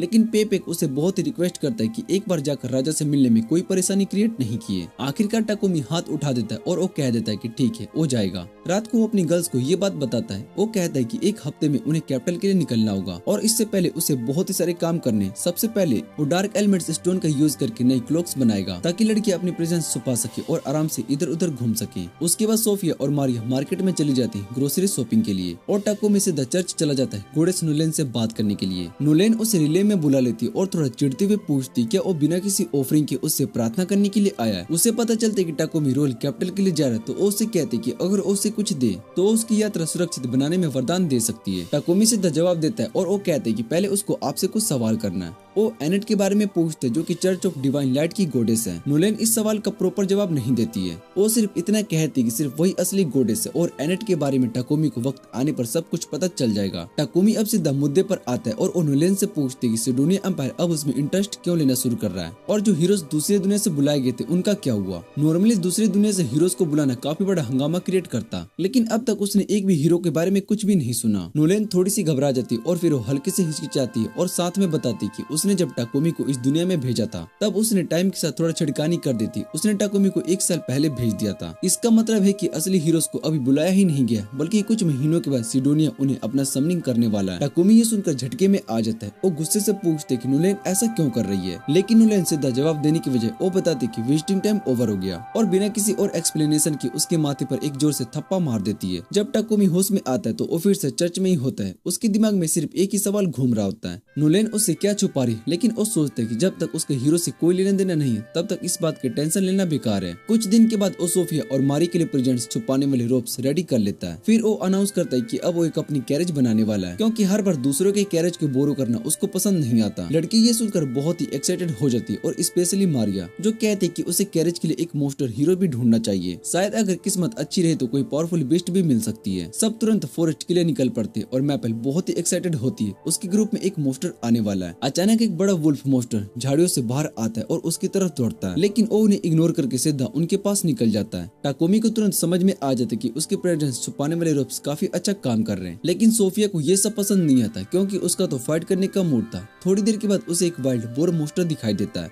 और बिना सोच विचार किए उसे मार गिराती है और वो फिर डिसाइड करती है कि इसका मीट कलेक्ट कर लेगी ताकि सफर के लिए खाने का जुगाड़ हो सके। इसी दौरान टाकोमी और सोफिया भी मरे हुए ट्रेंड का पता लगा लेते हैं। उन्हें लगता है कि इसका भी वुड काम आ सकता है और उसका भी रिसोर्स इकट्ठा करने लगते हैं। वहीं दूसरी तरफ मैपल को उनका ये रिसोर्स फार्मिंग वाला काम बहुत ही बोरिंग लगता है तो वो अकेली निकल जाती है। रास्ते में उसे और भी ज्यादा मरे हुए ट्रेंड्स मिलते हैं। अब उसके अंदर क्यूरियोसिटी जाग जाती है कि ये सब किसने मारा। मैपल फॉरेस्ट में उछलती कूदती आगे बढ़ रही होती जब उसकी नजर एक घायल ड्रैगन पर पड़ती है जो कि एक हॉर्स होता है। वो बिना सोचे समझे तुरंत उसके पास पहुंच जाती है, लेकिन जैसे ही उसके करीब गई ड्रैगन हॉर्स ने उस पर एक तेजी से बिजली का वार कर दिया। वो दर्द से भरा दिखाई दिया और मैपल को तुरंत अपनी पहली मुलाकात याद आ गई जब उसकी टकरार टाकोमी से हुई थी। उसने ड्रैगन हॉर्स से कहा कि उसका एक लाजवाब मास्टर है जो कि उसे ठीक कर सकता है। और टाकोमी को बुलाने के लिए जाने वाली होती कि तभी 2 बड़े आंट मास्टर्स वहाँ पर आ जाते हैं। उसने तुरंत समझ लिया कि यही दोनों ड्रैगन हॉर्स को घायल करने के जिम्मेदार हैं। मैपल ने बिना वक्त गवाए अपने सेल्स वेब का यूज करके दोनों आंट्स को पकड़ लिया और सीधा ड्रैगन हॉर्स के सामने फेंक दिया। ड्रैगन हॉर्स ने 1 सेकंड में बिना वक्त बर्बाद की उन्हें पिकाचू बना दिया, लेकिन तभी एक और बड़ी मुसीबत आ गई। पूरी की पूरी आंट कॉलोनी वहाँ पर पहुंच चुकी थी। मैपल ने जल्दी से अपने सेल्स थ्रेड से एक बैरियर बना लिया ताकि वो और ड्रैगन हॉर्स अंदर सेफ रहें, लेकिन मोस्टर आंट ने तुरंत उस बैरियर को तोड़ना शुरू कर दिया। मैपल ने टाकोमी से टेलीपैथी के जरिए मदद मांगने की कोशिश की, लेकिन कोई जवाब नहीं मिला। अब उसे डर लगने लगा कहीं ऐसा तो नहीं कि टाकोमी ट्रेड वुड इकट्ठा करने के लिए गया था और इतना खो गया कि उसे भूल ही गया। धीरे धीरे मैपल की उम्मीद खत्म होने लगती है और उसका मन भरा है। अब सब उसे भूल गए तो वो कैसे जिएगी। और तभी ड्रैगन हॉर्स भी बेहोश होकर गिर जाता है। कुछ ही मिनट में मोस्टर आंट्स मैपल का बैरियर तोड़ दिया और वो ड्रैगन हॉर्स से लिपट गई। सोच रही होती कि बस यही अब अंतिम समय आ गया, लेकिन तभी उसने अपने सर पर टाकोमी के हाथ महसूस किए। जैसे ही उसने आंखें खोली वो तुरंत उसे जोर से लिपट गई और जोर जोर से रोने लगी। बाहर सोफिया और मारिया ने सारे आंट मोस्टर का सफाया कर दिया होता है। मैपल रोते हुए टाकोमी से पूछते कि जब उसने उसे बुलाया था तो उसने जवाब क्यों नहीं दिया। टाकोमी उससे शांत रहते हुए कहते कि उसकी सिल्क बैरियर इतनी मजबूत थी कि उसकी वजह से टेलीपैथी कनेक्शन भी ब्लॉक हो गया था, लेकिन जैसे ही उसने फील किया कि मैपल की कनेक्शन वीक हो गई तो बिना कुछ सोचे तुरंत उसको ढूंढने के लिए भागा। मैपल ने आके पूछते हुए टाकोमी से गुजारिश की कि वो ड्रैगन हॉर्स को बचा ले।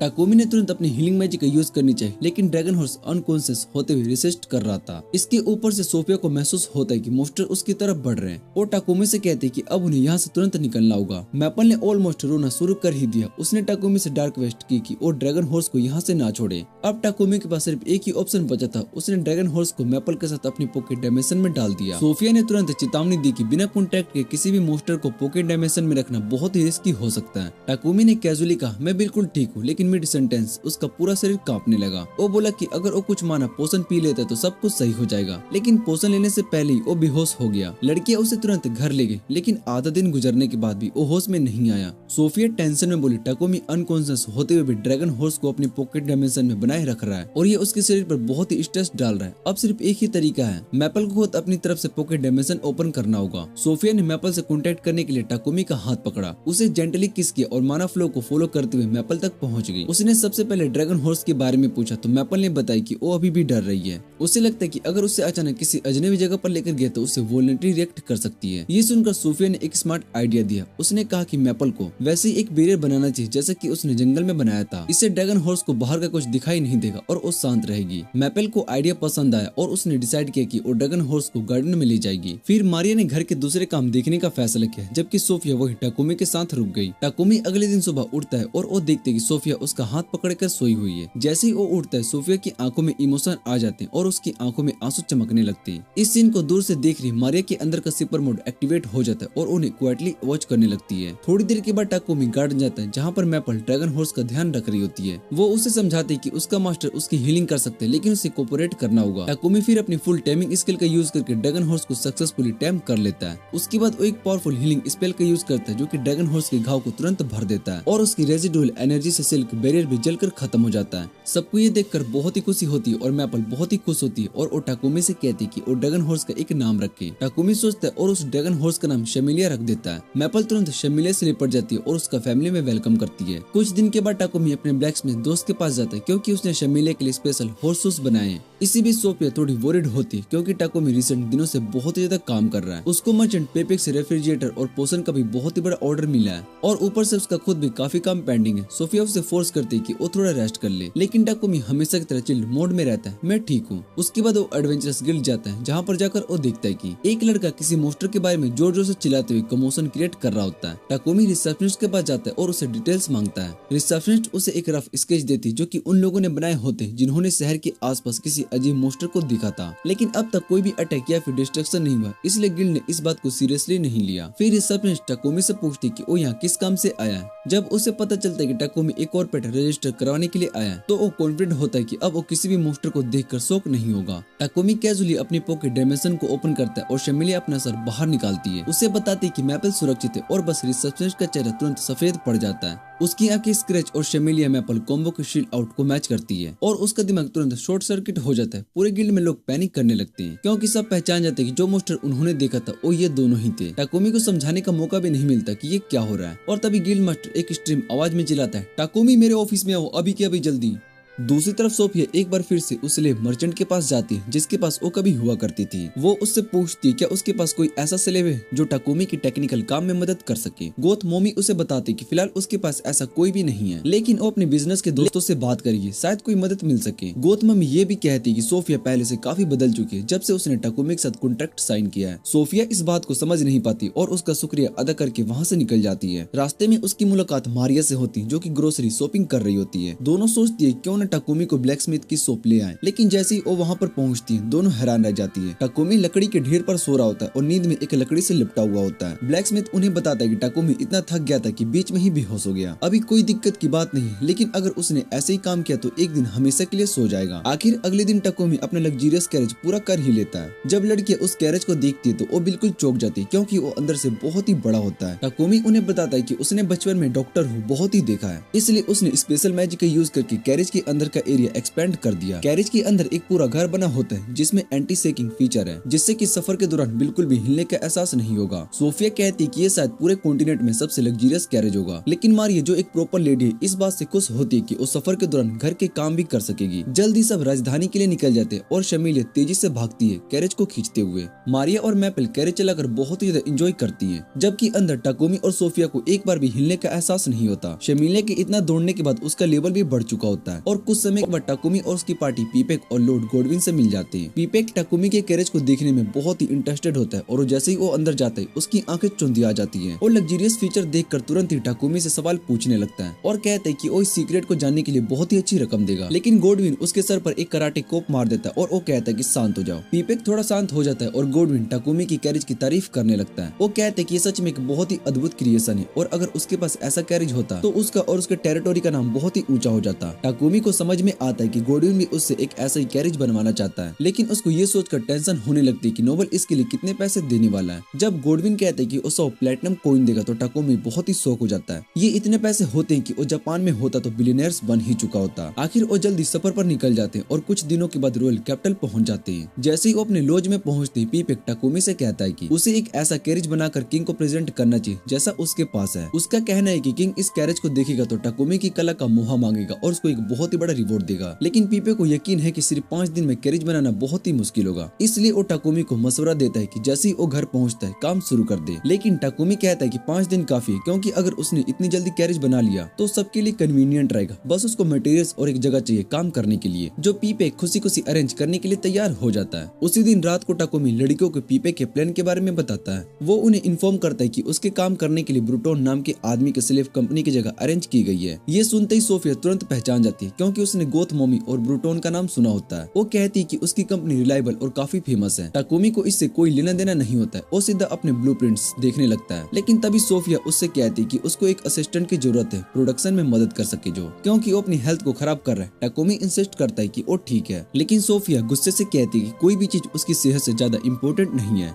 वो उसे सजेस्ट करती है कि ब्रूटोन की कंपनी से एक स्लेव लेकर आओ जो कि एल्केमी वर्क में बहुत ही मदद कर सके। टाकुमी इस बात पर सोचता है और फिर फाइनली तय कर लेता है कि वो ब्रूटोन से बात करेगा। अगले दिन टाकुमी ब्रूटोन से मिलता है और उससे कहता है कि उसको एक एल्केमी वर्क में मदद करने के लिए एक इंसान चाहिए। ब्रूटोन तुरंत कहता है कि उसके पास एक परफेक्ट कैंडिडेट है। इसी बीच सोफिया और मारिया बिल्डिंग के बाहर इंतजार कर रही होती है। तभी उन्हें पता चलता है कि मैपल गायब है और सोफिया उसे ढूंढने के लिए निकलती है ताकि कोई तमाशा ना खड़ा हो सके। लेकिन तब तक देर हो चुकी होती है। एक छोटी सी फॉक्स गर्ल मैपल को देखकर इतना ज्यादा डर जाती कि उसका कंट्रोल छूट जाता है। सोफिया मैपल को डांटती कि वो बिना बोले भाग क्यों गई और फिर फॉक्स गर्ल को उठने में मदद करती है। फॉक्स गर्ल सोफिया को देखती थोड़ी सी गाय फील करती है। सोफिया बिना सोच विचार किए मैपल को उठाती है और वापस चल पड़ती है, लेकिन रास्ते में टाकुमी से टकरा जाती है। टाकुमी कहता है कि वो उसी को ढूंढ रहा था, क्योंकि उसको एक स्लेव कैंडिडेट से मिलना था और चाहता था कि सोफिया भी उसके साथ चले। सोफिया हाँ कह देती है, लेकिन जब वो अंदर पहुंचते तो वो बताते हैं कि ब्रूटोन जिस स्लेव का जिक्र कर रहा था वो वही फॉक्स गर्ल है। फॉक्स गर्ल का नाम रीवा होता है। जैसे टाकुमी उसे अपने पेपर वर्क के बारे में बताता है, वो थोड़ी सी नर्वस फील करती है, क्योंकि अब तक जितने भी लोग उसको देखने के लिए आए थे सबने उसे मना कर दिया था। रीवा के अंदर एल्केमी सीखने का जज्बा था, लेकिन किसी ने भी कभी उसकी काबिलियत को नहीं माना। सबको लगता था कि उसको भी बहुत ही सीखना है, इसलिए उसको कभी भी कोई नहीं मिला। और जब उसे काम नहीं मिला तो अपनी बीमार माँ के लिए पैसे भी नहीं भेज पाई। टाकुमी उससे सीधा सवाल करता है, क्या तुम्हें एल्केमी का नॉलेज है या फिर उसमें इंटरेस्ट है? रीवा सुनते ही चुप हो जाती, क्योंकि हर कोई उससे यही कहता है कि एल्केमी में इतना टाइम वेस्ट करना बेवकूफी है। उसे कुछ भी समझ में नहीं आता कि क्या जवाब दे। लेकिन तभी सोफिया उसकी मदद करने के लिए आगे आती है और टाकुमी से कहती कि रीवा अपने दम पर एल्केमी मैजिक सीख रही है। ये सुनते ही टाकुमी और ज्यादा क्यूरियस हो जाता है। जब वो रीवा से उसके नॉलेज के बारे में बात करता है तो दोनों एल्केमी नर्ड्स एकदम जम जाते हैं। दोनों इतनी गहरी बातें करने लगते हैं कि बाकी सब हवा में उड़ जाते हैं। टाकुमी उसका टेस्ट लेने के लिए एक एल्केमी सर्कल बनाता है। रीवा सर्कल को एनालाइज करती है और वो समझ जाती है कि स्वीट्स बनाने की रेसिपी है, लेकिन वो एग्जैक्ट इंग्रेडिएंट समझ नहीं पाती। वो किताबें पलटने लगती है, लेकिन कहीं भी जवाब नहीं मिलता।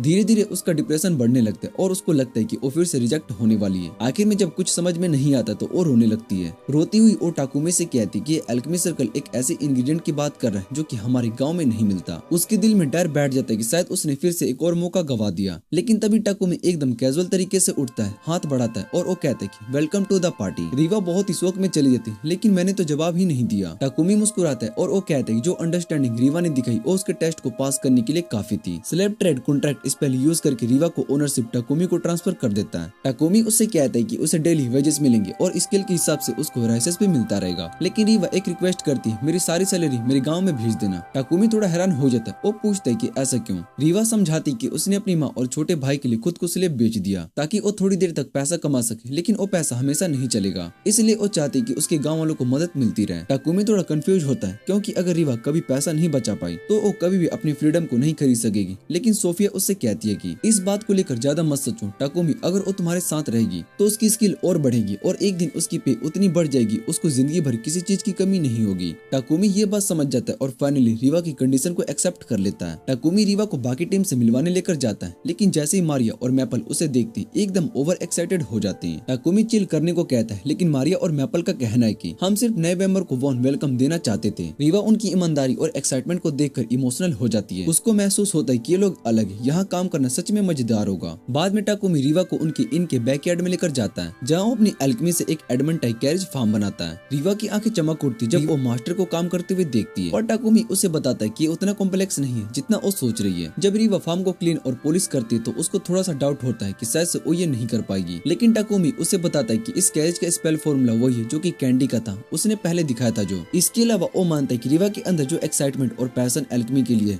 वो उसकी सबसे बड़ी क्वालिटी है। इसी वजह से उसे पूरा यकीन है कि रीवा सब कुछ जल्दी ही सीख जाएगी। कुछ दिन के बाद टाकुमी ने कैरेज कंप्लीट कर लिया होता है और रीवा की मदद से, और जब उसे किंग को प्रेजेंट करने से पहले देख रहा होता है तब एक बूढ़ा आदमी आता है और वो पूछते कि ये उसकी कैरेज है। टाकुमी उस बूढ़े आदमी को बताता है कि ये कैरेज वो किंग को गिफ्ट करने वाला और ये उसने खुद बनाई है। बूढ़ा आदमी इम्प्रेस्ड हो जाता है और वो कहते कि टाकुमी जितना सुना था उससे भी ज्यादा ब्रिलियंट है। ये सुनकर टाकुमी शॉक्ड हो जाता है कि वो इतना फेमस कैसे हो गया। वो बूढ़े आदमी से पूछते कि वो कौन है, और अगले ही मोमेंट पीपेक और गॉर्डन भागते हुए वहाँ पर आते हैं, क्योंकि वो बूढ़ा आदमी एक्चुअली खुद इस कंट्री का किंग होता है। टाकुमी ये सुनकर फ्रीक आउट हो जाता है जब वो एकदम कैजुअली किंग से बात कर रहा था, लेकिन किंग लोबोस उससे कहते हैं कि फॉर्मल होने की जरूरत नहीं क्योंकि वो इतना चिल है। पीपेक और गॉर्डन भी किंग के सामने नी डाउन करते हैं, पर किंग उन्हें बताता है कि ये एक अनऑफिशियल मीटिंग है, इसलिए वो रिलैक्स कर सकते हैं। फिर किंग कहता है कि उसे ऑफिशियल मीटिंग बहुत ही इरिटेट लगती है, इसलिए वो यहाँ पर खुद आगे जीनियस एल्केमिस्ट से पर्सनली मिलने। किंग टाकुमी को थैंक्स बोलता है उसके स्मार्ट टॉयलेट्स के लिए जो कि कैपिटल की हाइजीन प्रॉब्लम को सॉल्व कर चुके हैं। वो कहता है कि उसने सोचा था कि वो टाकुमी के हुनर में एक बड़ा पार्टी रखे, लेकिन उसे दिक्कत हो सकती है उसके नेबर्स कंट्री से।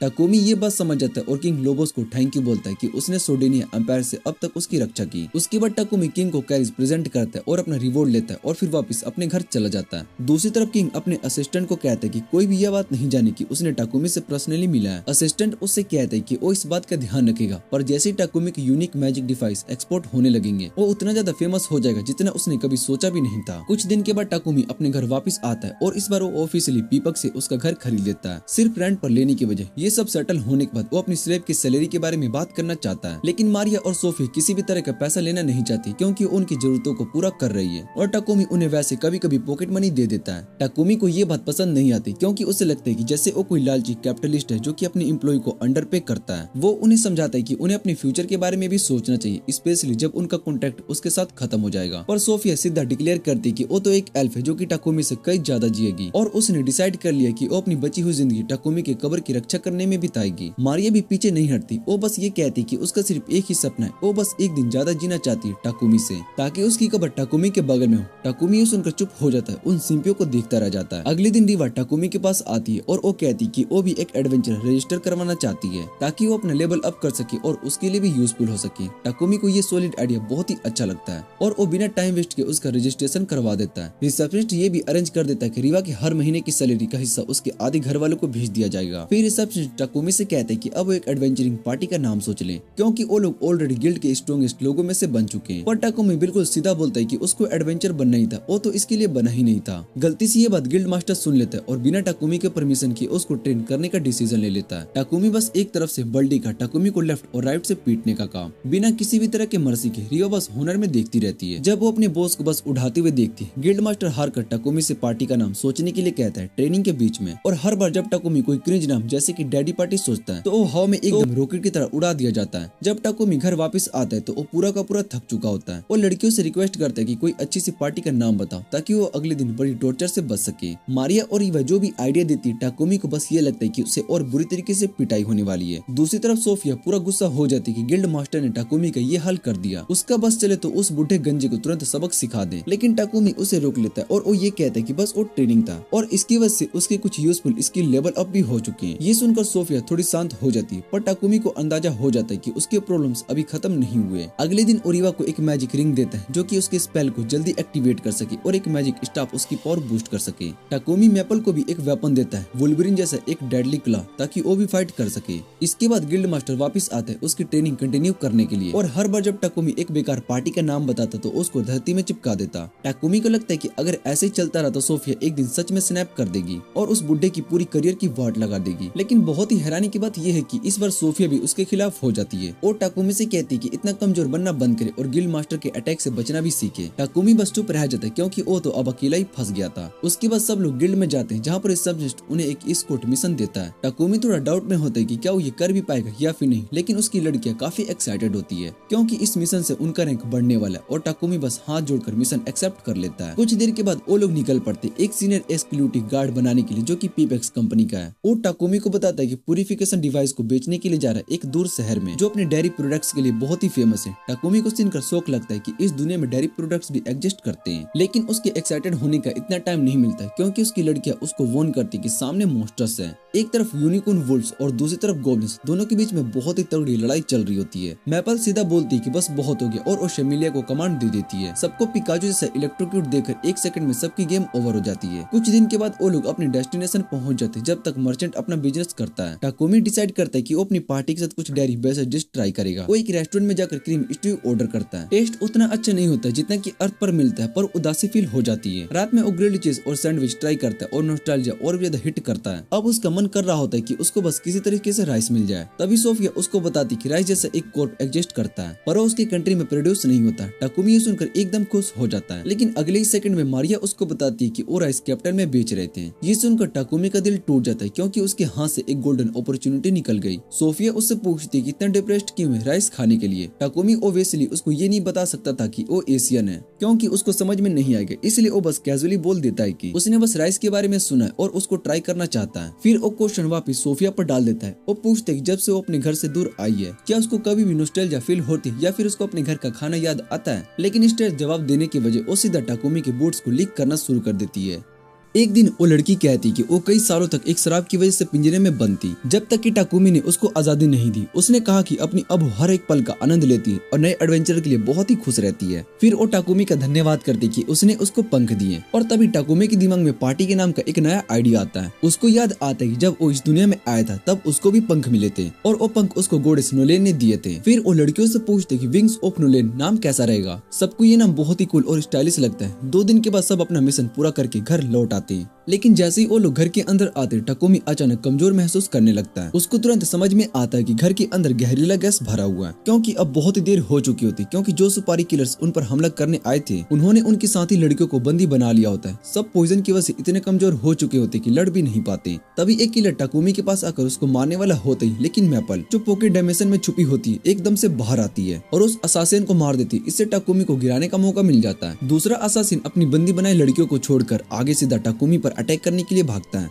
लेकिन टाकुमी उसे भी एक ही बार में गिरा देता है और उसके बाद टाकुमी लड़कियों का इलाज करता है और पॉइजन को हटा देता है। सब कुछ होते कि किसी को भी कुछ भी नुकसान नहीं हुआ, लेकिन मैपल बताती है घर के आसपास और भी सुपारी किलर्स थे, लेकिन जब वो सेमेलिया के स्टेबल जा रही थी तभी मैपल बताती है घर के आसपास और भी सुपारी किलर्स थे, लेकिन जब वो सेमेलिया को स्टेबल लेकर जा रही थी तब उसने देख लिया था, इसलिए उसने सबसे पहले सभी को कोकेन में बंद कर दिया और फिर टाकुमी की मदद करने के लिए आई। सबको एहसास होता है कि ये एक बहुत ही बड़ा मामला है। टाकुमी तुरंत गिल्ड मास्टर और नाइट्स को बुलाता है जो असासिन को गिरफ्तार कर लेता है। टाकुमी गिल्ड मास्टर से कहता है कि उसको तुरंत लॉर्ड गोडविन से इसके बारे में बात करनी चाहिए क्योंकि ये असासिन शायद से सिडोनिया एम्पायर के भेजे हुए हैं। अगर इस बात को इग्नोर किया गया तो ये सबसे बड़ी गलती होगी। अगली सुबह टाकुमी गोडविन से मिलने जाता है और वहाँ गोडविन बताते हैं कि असासिन उनके घर आए थे और डिवाइन लाइट स्क्वाड्रन के थे और ये लोग होली सिडोनिया एम्पायर के अंदर भी पागल माने जाते हैं। ये लोग सिर्फ उन लोगों को मारने का काम करते जो कि डिवाइन लाइट के उपदेश को तोड़ रहे होते हैं और कई बार बिना किसी ऑर्डर के भी एक्शन ले लेते। टाकुमी ये सुनकर हिल जाता है। उसको पहले लग रहा था कि शायद से ये सब चोर थे, लेकिन अब उसे सच्चाई का पता चला कि वो असल में असासियंस थे। गोडविन श्योर होता है कि इसका असली रीजन वो मैजिक टॉयलेट है जो कि टाकुमी ने बनाया है। पहले ये टॉयलेट प्रीट्स की होली मैजिक से प्यूरिफाई किए जाते थे और इसी वजह से सिडोनिया के प्रीट्स इससे बहुत ज्यादा पैसा कमाते थे। अब जब ये मैजिक टॉयलेट बन गया है तो वो लोग पैसा कमाने का बड़ा जरिया खो चुके हैं और शायद इसी वजह से ये लोग टाकुमी को अपना शिकार बनाना चाह रहे हैं। अब जब टाकुमी ने उसका पैसा कमाने का सबसे बड़ा जरिया ही छीन लिया तो अब उसकी जान के पीछे पड़े हैं। टाकुमी सोचते हैं कि कुछ दिन के लिए छुप जाना चाहिए, पर गोडविन और उसके साथियों को कहना है कि अगर वो नजर के सामने रहेगा तो ज्यादा ज्यादा सुरक्षित रहेगा क्योंकि वो उसकी मदद कर सकते हैं। किड मास्टर को भी उसकी चिंता होती है और वो कहते हैं कि टाकुमी की सुरक्षा के लिए कुछ न कुछ करना होगा जब वो एडवेंचरिंग पर जाए। ये सुनकर टाकुमी थोड़ा घबरा जाता है और वो कहते हैं कि शायद से उसे थोड़ी देर के लिए ब्रेक ले लेना चाहिए, लेकिन गिल्ड मास्टर उसकी बात मानने से इनकार कर देता है क्योंकि टाकुमी की पार्टी प्योर सुपर की टॉप पार्टीज में आती है और उन्हें अपना काम बंद करने नहीं दे सकता। सोफिया भी टाकुमी को आश्वासन देती है कि हर हाल में उसकी सुरक्षा करेगी। ये सब सुनकर टाकुमी तसल्ली में आ जाता है और फिर एडवेंचरर बनने का फैसला करता है। उसके बाद वो एडवेंचर्स गिल्ड जाता है और अपनी पार्टी का नाम विंग्स ऑफ नोलेन रजिस्टर करवाने। रिसेप्शनिस्ट उसका नाम सुनकर कहते हैं कि ये काफी फ्लैसी लगता है। साथ ही रिसेप्शनिस्ट उसको चेतावनी भी देता है कि शहर में अफवाह फैल चुकी है कि कोई उसको मारने के लिए असासियंस भेज रहे और लोगों को लगता है कि उसके सिर पे काफी बड़ा इनाम लगा है। रात को टाकुमी अपनी टीम को रिसेप्शनिस्ट की बात बताता है और उसको डर लगता है कि शायद से बाउंटी हंटर्स किसी भी वक्त उस पर अटैक ना कर दे। उसको ऐसा लगता है कि उसने बिना वजह की लड़कियों को खतरे में डाल दिया है, पर वो सब उसे समझाते कि वो जान की बाजी लगाकर भी उसकी रक्षा करेंगी। ये सुनकर टाकुमी को थोड़ा अच्छा महसूस होता है, लेकिन वो नहीं चाहता है कि लड़कियां और नाइट सिर्फ उसकी रक्षा में ही लगे रहे। इस समस्या का हल निकालने के लिए वो मैजिक बैरियर बनाने की सोचता है जो घर के आसपास सुरक्षा चक्र बना दे, जो सिर्फ उन्हीं लोगों को अंदर जाने दे जो पहले से रजिस्टर्ड है। इसके लिए उसको एक मैजिक डिवाइस बनाना होगा और रीवा से मदद मांगता है। उसके बाद वो सोचते हैं कि जब वो एडवेंचर पे होंगे तो क्या किया जाए। सोफिया एक सलाह देती है कि उनकी पार्टी में एक टैंक होना चाहिए ताकि उसकी सुरक्षा कर सके, पर सारी लड़कियां ये सुनकर गुस्सा हो जाती है और वो कहती है किसी भी लड़की को पार्टी में नहीं आने देगी क्योंकि उसका मानना है कि जितना बड़ा टाकुमी का हैरेम होगा उतना बड़ा उसको गर्व महसूस होगा। टाकुमी उनकी बात मान लेता है, लेकिन उसे ये समझ में नहीं आता कि एक लड़की टैंक या अटैकर कहाँ मिलेगी। तभी सोफिया उसको सलाह देती कि उसको गोथ स्लेव ट्रेडर मामी से कॉन्टेक्ट करना चाहिए क्योंकि वहीं से शुरुआत करनी सही रहेगी। फिर सब लड़कियां सो जाती है जबकि टाकुमी अपने नए सेफ्टी डिवाइस के लिए मैजिक सर्कल बनाने लगता है। अगली सुबह जैसे ही ओरिवा के साथ काम करना शुरू होने वाला होता है कि तभी सोफिया वहाँ पर आ जाती है और कहती कि वो भी मदद करना चाहती है। टाकुमी उन दोनों को एल्केमी सर्कल मेटल प्लेट्स पे इनग्रेव करने की काम में लगा देता है और फिर वो उस पर पिक्सी डस्ट स्प्रिंकल करता है। तभी वो देखती है कि मैपल शेमिलिया पर सवार होकर बड़े बड़े सेल्स के डोल्स की तरफ तेज रफ्तार से भाग रही है, जैसे वो किसी एनिमी गुलेम से लड़ रही है। ये देखकर रीवा कहती है गुलेम्स भी एल्केमी का ही एक हिस्सा होते हैं। टाकुमी मुस्कुराता है और वो कहता है कि वो पहले से ये बात जानता है। गुलेम का कोर काफी कॉम्प्लेक्स होता है, इसलिए टाकुमी ने अब तक बनाने की कोशिश नहीं की। रीवा कहती है कि अगर वो एक गुलेम बना सकते तो उनकी पार्टी के लिए बहुत ही परफेक्ट टैंक हो सकता।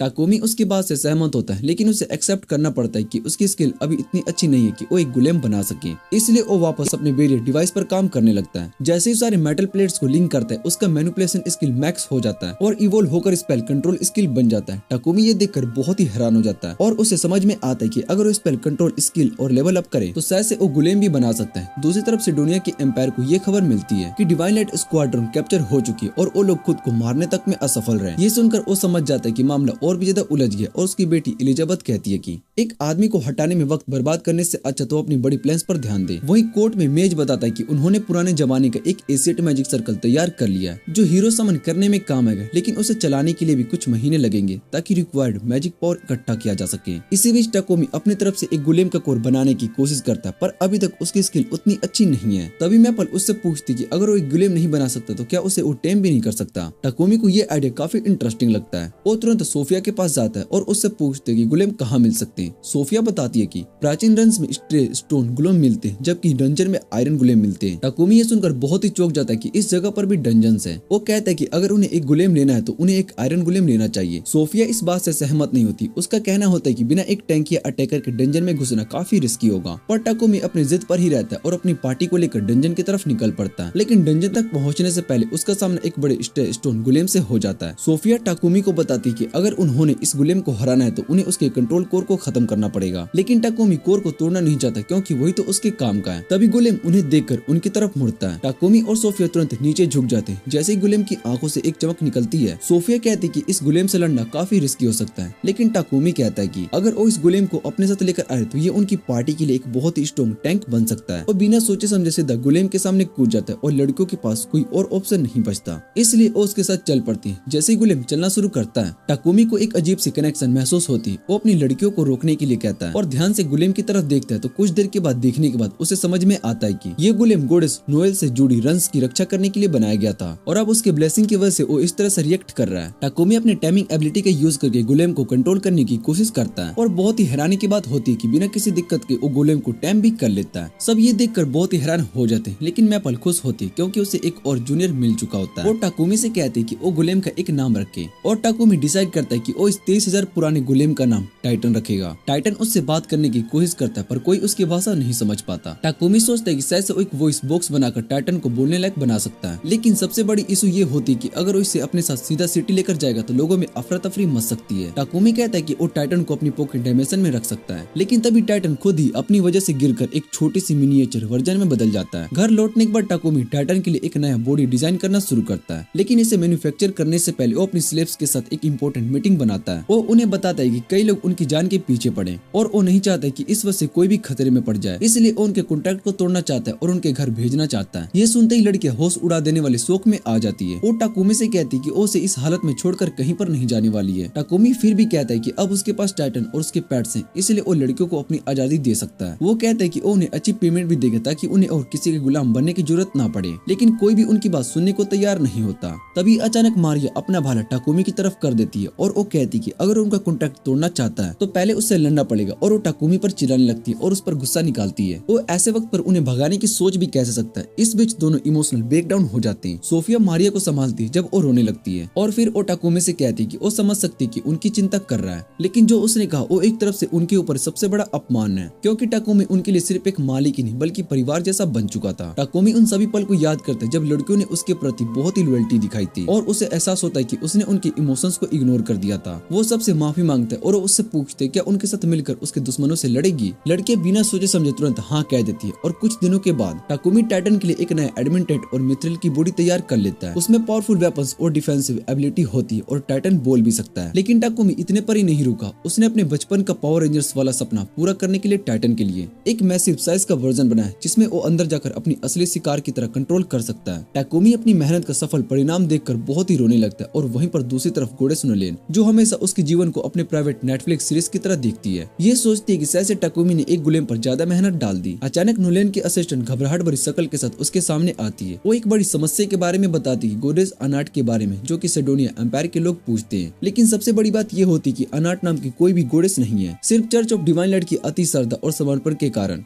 और धीरे धीरे एक इविल स्पिरिट के रूप में जन्म लेती है। नोलेन हमेशा इस बात का आदेश करती है और अब उसे यकीन हो चुका होता है ये सब दुनिया के सबसे भयानक युद्ध का कारण बनेगा और इस युद्ध की सुरक्षा सिडोनिया एम्पायर और उसके हीरोज करेंगे। लेकिन सबसे बड़ी समस्या ये होती है कि नोलेन सिद्धा पृथ्वी पर हस्तक्षेप नहीं करती। इसी वजह से उसने टाकुमी को एक नया शरीर और ताकत और ब्लेसिंग दी ताकि वो इस दुनिया को नए आफत से बचा सके। कुछ दिन के बाद टाकुमी और उसकी पार्टी एक नए ए रैंक डंजन को एक्सप्लोर करने निकलते हैं। डंजन के अंदर काफी पावरफुल मॉन्स्टर होते हैं, लेकिन टाइटन उनके प्रभाव को टैंक कर देता है, जिसकी वजह से वो लोग तेजी से डंजन के और आगे बढ़ने लगते हैं। सिर्फ एक दिन में ही वो लोग डंजन के अंतिम तल तक पहुंच जाते हैं। जैसे ही वो लोग बॉस रूम में प्रवेश करते हैं, वहाँ पर एक एस रैंक अर्थ ड्रैगन सामने आकर खड़ा हो जाता है। टाकुमी तुरंत समझ जाता है कि वो इस मुकाबले के लिए पूरी तरीके से तैयार नहीं है और उसे अपने मेगा टाइटन को लेना चाहिए था। अचानक अर्थ ड्रैगन अपनी दुम से प्रहार करता है जो सबको अलग अलग गिरा देता है। टाकुमी तुरंत मैपल और टाइटन को ऑर्डर देता है कि वो ड्रैगन्स की दुम को रोके। दोनों मिलकर उस दुम को पकड़ लेते और स्पाइडर वेब्स का यूज करके जमीन चिपका देते हैं। सोफिया तुरंत ड्रैगन की दुम में अपनी भाला को घोप देती है और वो दोबारा से हिल ना सके। इस मौके को देखकर टाकुमी मारिया और ईवा के साथ अपने मैजिक अर्थ ड्रैगन पर भारी हमला करता है। ये मौका देखकर टाकुमी मारिया और ईवा के साथ अपने मैजिक से अर्थ ड्रैगन पर बहुत ही भारी हमला करता है। फिर वो टाइटन को लेजर बीम चलाने का हुक्म देता है जो कि ड्रैगन को भारी चोट पहुंचा देता है। सोफिया चिल्लाती है टाकुमी अब ड्रैगन की रिब्स एक्सपोज हो गई है, ये हर मॉन्स्टर का वीक पॉइंट होता है। टाकुमी तुरंत शेमिलिया को समन करता है जो ड्रैगन से टकराकर उसे गिरने में मदद करती है। फिर वो अपने तलवार को लाइटनिंग से इंस्टेंट करता है और उसे सीधा ड्रैगन के मुंह में फेंक देता है। तलवार ड्रैगन के शरीर में जाकर अंदर से उसे इलेक्ट्रोक्यूट कर देती है और एक जबरदस्त धमाके के साथ ड्रैगन गिर जाता है हमेशा के लिए। अपने सफल डंजन रन के बाद टाकुमी और उसकी पार्टी घर लौट आती है, लेकिन जैसे ही वो आराम करने के लिए सोचता है उसे सिटी लॉर्ड गोडविन तुरंत बुला लेता है। गोडविन टाकुमी को एक खास जमीन का हिस्से के बारे में बताता है जो कि अभी तक ह्यूमन सेटलमेंट के लिए डेवलप नहीं की गई है, क्योंकि वहाँ पर कई मॉन्स्टर्स पाए जाते हैं। टाकुमी इस जगह के बारे में पहले ही सुन चुका था। ये एक ऐसी जगह थी जहाँ पर मिथ्रिल और एडमेंटाइन जैसे रेयर मटेरियल्स मिलते हैं। जब गोडविन देखता है कि टाकुमी इस जगह में रुचि ले रहा है तो वो अचानक एक्साइटेड हो जाता है। टाकुमी, क्या तुम एक गाँव बसाने में मदद कर सकते हो? टाकुमी हैरान हो जाता है, अचानक का रिक्वेस्ट को समझने की कोशिश करता है। गोडविन फिर मुस्कुराते हुए समझाता है कि उसने टाकुमी के पिछले डेवलपमेंट प्रोजेक्ट्स के बारे में सुना है, इसलिए वो चाहता है कि टाकुमी एक नए गांव की बुनियाद रखे। गोडविन का असिस्टेंट तुरंत एक मैप निकालता है और उस जगह की डिटेल्स बताता है। ये एक बड़ी नदी के करीब है और मॉन्स्टर हैबिटेट से काफी दूर, जिसे बसाने में आसानी होगी। टाकुमी सोच में पड़ जाता है, ये एक नए एडवेंचर की शुरुआत हो सकती है। टाकुमी तो बातचीत के बहाव में बह रहा होता है, पर अचानक सोफिया उसको रोक देती है। उसने उन्हें याद दिलाया कि टाकुमी के सर पर पहले से एक हिट ऑर्डर है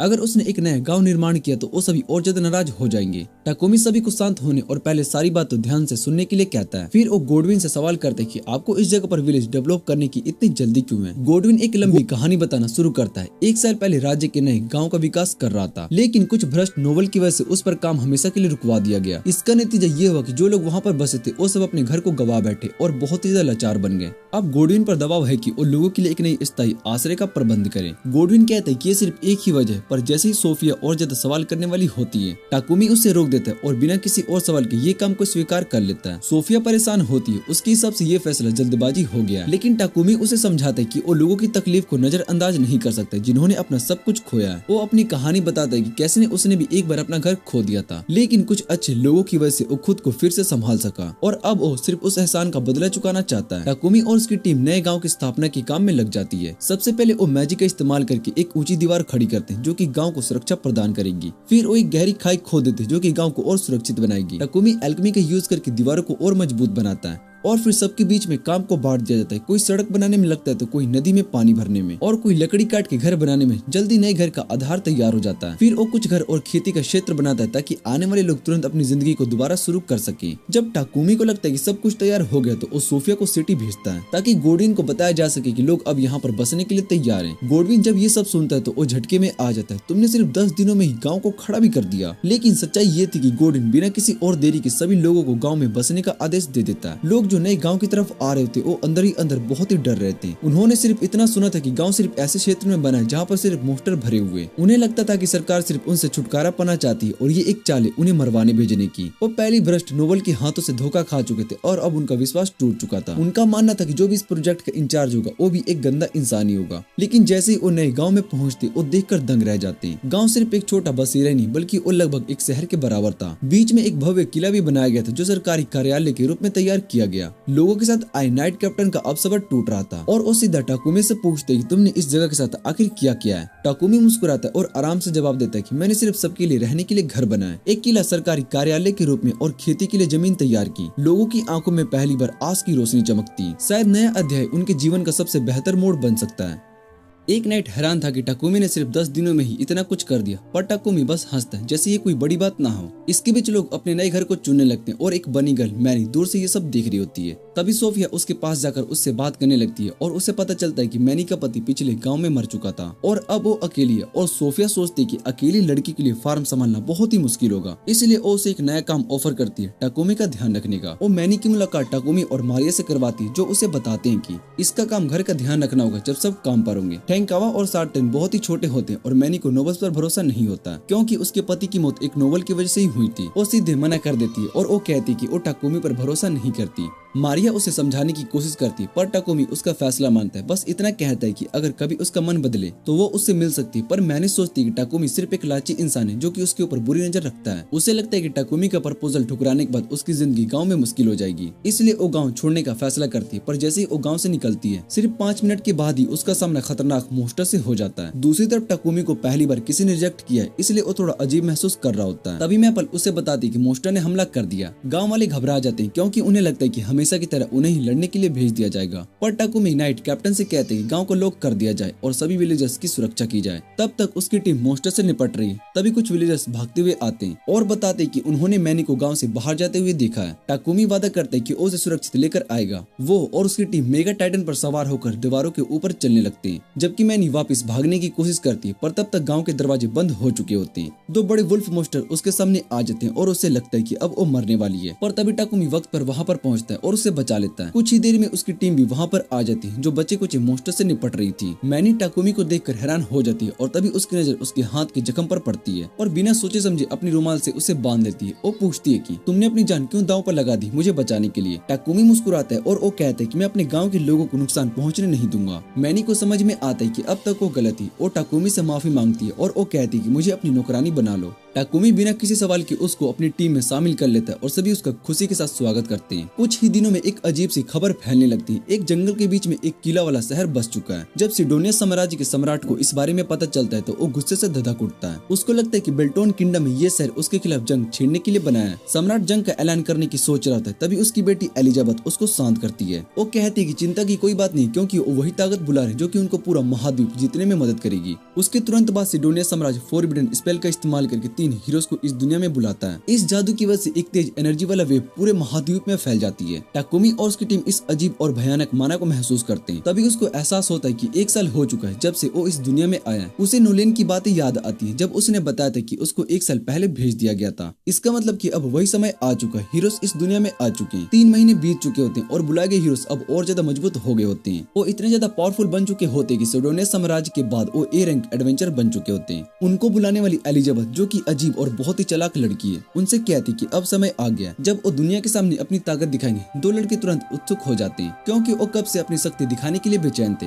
लेकिन लड़की इकाने, जिसे नोलन ने विशेष वरदान दिया था, जिससे वो सिर्फ अपने अंतर्वाद माध्यम से समझ सकती थी कि किस पर भरोसा करना चाहिए और किस पर नहीं, वो उतनी ज्यादा खुश नहीं होती है। पर फिर भी वो अभी के लिए उनके साथ रहने का फैसला करती है। दूसरी तरफ टाकुमी पिछले 3 महीने से अपने शहर को सुधारने और बढ़ाने में लगा हुआ था। अब उसका शहर दूसरे नजदीकी शहरों से जुड़ चुका होता है और व्यापारी और कारीगर वहाँ पर आकर अपनी दुकानें और कारखाने खोलने लगते हैं। उसी बीच टाकुमी की साथी मैपल एक अजीब सी मगरमच्छ जैसे राक्षस से टकरा जाती है, जो कि उसे कभी भी नहीं देखा था उसने पहले। सोफिया तुरंत उसे पहचान लेती है और कहती कि ये तो बहुत ही शक्तिशाली राक्षस है, उसे इस राज्य में नहीं होना चाहिए था। वो तुरंत टाकुमी को इसकी जानकारी देती है और कहती कि पड़ोसी क्षेत्रों के राक्षस अब उनके इलाके में आने लग गए। टाकुमी को तुरंत समझ में आ जाता है कि ये सब 3 महीने पहले वाली एनर्जी वेव की वजह से हो रहा है। उसका शक तब सच होता है जब नाइट कैप्टन आकर उसको बुलाता है। टाकुमी को पिछले शहर वापस बुलाया जा रहा है एक जरूरी एडवेंचर काम के लिए। नाइट कैप्टन टाकुमी को एक और जरूरी बात बताता है। अब ये अफवाह फैल रही है कि सिडोनिया साम्राज्य में नए हीरोज आ गए। ये सुनकर टाकुमी के साथियों को बहुत ही बड़ा झटका लगता है, लेकिन मारिया को अब भी आशा होती है कि ये हीरोज गोडेस का वरदान है जो सिडोनिया को सही रास्ते पर लेकर आएंगे। पर टाकुमी जानता है कि ये सिर्फ एक सपना है जो कि कभी भी सच नहीं होगा। टाकुमी तुरंत पिछले शहर वापस पहुंचता है और एडवेंचरस गिल्ड जाकर नए हालात का जायजा लेता है। रिसेप्शनिस्ट उसको बताता है कि नए बुलाए गए हीरोज में 2 लड़के और 1 लड़की है और सिडोनिया उसको चर्चेस ऑफ डिवाइन लाइट भेज रहे हैं जो कि अलग अलग देशों में। इसका मकसद दुनिया को उनकी ताकत दिखाना है। टाकुमी बस उनकी वर्णन सुनकर ही समझ जाता है कि ये हीरोज जापान से आए हैं, लेकिन रिसेप्शनिस्ट उसको मुख्य काम पर ध्यान देने के लिए कहता है। पीपेक्स कंपनी ने उनके पार्टी के लिए एक नया काम दिया है। उन्हें राजधानी तक उनका सुरक्षा गर्दा बनना होगा। टाकुमी बिना किसी हिचकिचाहट के ये काम ले लेता है। रात को उसकी नई हाउसकीपर मैनी उसे गुजारिश करती है कि वो भी उसके साथ चलना चाहती है, क्योंकि अगर वो सब चले गए तो उसको अकेला महसूस होगा। टाकुमी को लगता है कि रास्ते में कुछ खतरा हो सकता है जो मैनी के लिए ठीक नहीं होगा, लेकिन उसके साथियों ने तुरंत मैनी का साथ दे दिया। उनका कहना है कि मैनी उनके साथ ज्यादा सुरक्षित रहेगी। टाकुमी अभी सोच ही रहा होता है कि मैनी अपनी मासूमियत और चार्म का इस्तेमाल करके उसको मना लेती है। इसी बीच 3 हीरोज बारसुला किंगडम की तरफ जा रहे होते, वहीं जहाँ पर टाकुमी होता है। 2 लड़के अब तक अपनी ताकत और शोहरत के नशे में डूब चुके होते हैं। वो पूरी रास्ते शिकायत करते रहते कि उनके कैरेज में सस्पेंशन नहीं है। फिर वो एक और घटिया बात सोचते हैं, वो बारसुला से कुछ एल्फ गुलामों को ले जाएंगे, चाहे इसके लिए उन्हें वहाँ के नियमों को ही क्यों न तोड़ना पड़ जाए। अकाने ये सब सुनकर अंदर से बहुत ही घिन महसूस करती है और उसे समझ में आ चुका होता है कि ये दुनिया यात्रा है उसका एक मौका बदलने का,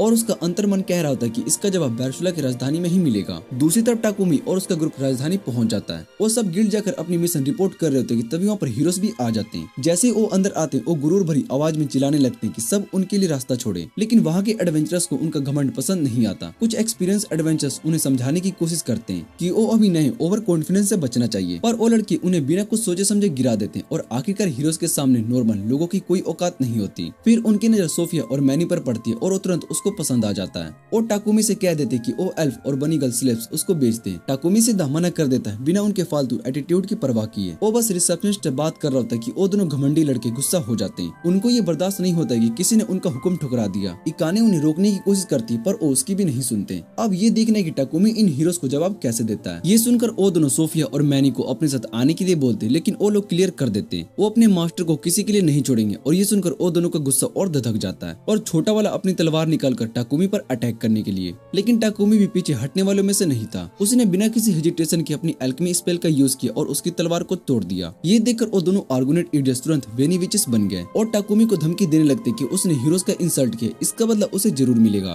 पर टाकुमी उन्हें याद दिलाता है कि उन्होंने एडवेंचरस गिल्ड के रूल तोड़ दिए, जो कि बहुत ही अटैकिंग है। जब वो अपने आसपास देखता है तो देखता है कि पूरा गिल्ड उसके साइड में। ये देखकर वो दोनों लड़के वहाँ से भाग जाते हैं, टाकुमी को गालियां देते हुए। अकेन उनकी तरफ से माफी मांगते और फिर वो दोनों आपस में इंट्रोड्यूस होते हैं। तभी उन्हें रियलाइज होता है कि वो दोनों जापान जापान से ही है। अकाने कुछ कहने वाली होती है लेकिन टाकुमी उसे चुप करा देता है और अपने होटल का नाम बता देता है ताकि वो बाद में आकर उससे मिल सके। फिर वो वापस अपनी गर्ल्स के पास चला जाता है। लेकिन अब अकाने को साफ पता चल चुका होता है कि टाकुमी वही बंदा है जिसे वो ढूंढ रही थी। उसी तरह टाकुमी अपनी टीम को हीरो से मिलवाने वाली बात बताता है और ये भी कहता है कि उसने अकाने को अपने होटल का पता दिया है। लेकिन अब उसके लिए वो थोड़ा वोरिड फील कर रहा है। और दूसरी तरफ अकाने सोडिनिया के गार्ड से बचते हुए अपने स्लेव के साथ होटल पहुंचने की कोशिश कर रही होती है, लेकिन वो ज्यादा देर तक छुप नहीं सकती। गार्ड्स उसका पीछा करने लगते और उसे वापस आने को बोलते हैं। तभी सोफिया और मैपल वहां पर आ जाती और अकाने को सेफली होटल लेकर जाती है। होटल पहुंचकर अकाने टाकुमी से डायरेक्टली पूछती क्या वो जापान से, और टाकुमी डिसाइड करता है कि वो सच बोलना चाहिए। वो अपनी गर्ल्स को भी बता देता है कि वो एक्चुअली एक दुनिया से आया है और गॉडेस नोलेन ने उसे यहाँ पर स्पेशली ब्लेसिंग के साथ भेजा है। हैरानी की बात ये होती है कि सब इसको बहुत ही इजीली एक्सेप्ट कर लेते हैं। टाकुमी उन्हें बताता है कि उसका सिर्फ एक ही पीसफुल लाइफ जीने का प्लान है, लेकिन अब जब वो हीरो और सिडोनिया के चक्कर में पड़ चुका है तो मुश्किल लग रहा है। अकाने उससे माफी मांगती है कि उसको इस सब में फंसना पड़ रहा है, लेकिन टाकुमी उससे बोलता है कि टेंशन लेने की कोई जरूरत नहीं है। तभी सोफिया अकाने से पूछती है कि वो दोनों आर्गुमेंट्स बास्टर्ड का क्या सीन है। अकाने बताती है कि जब वो पहली बार इस वर्ल्ड में आए थे तब वो ऐसे नहीं थे, पर धीरे धीरे जब से वो सिडोनिया में रहने लगे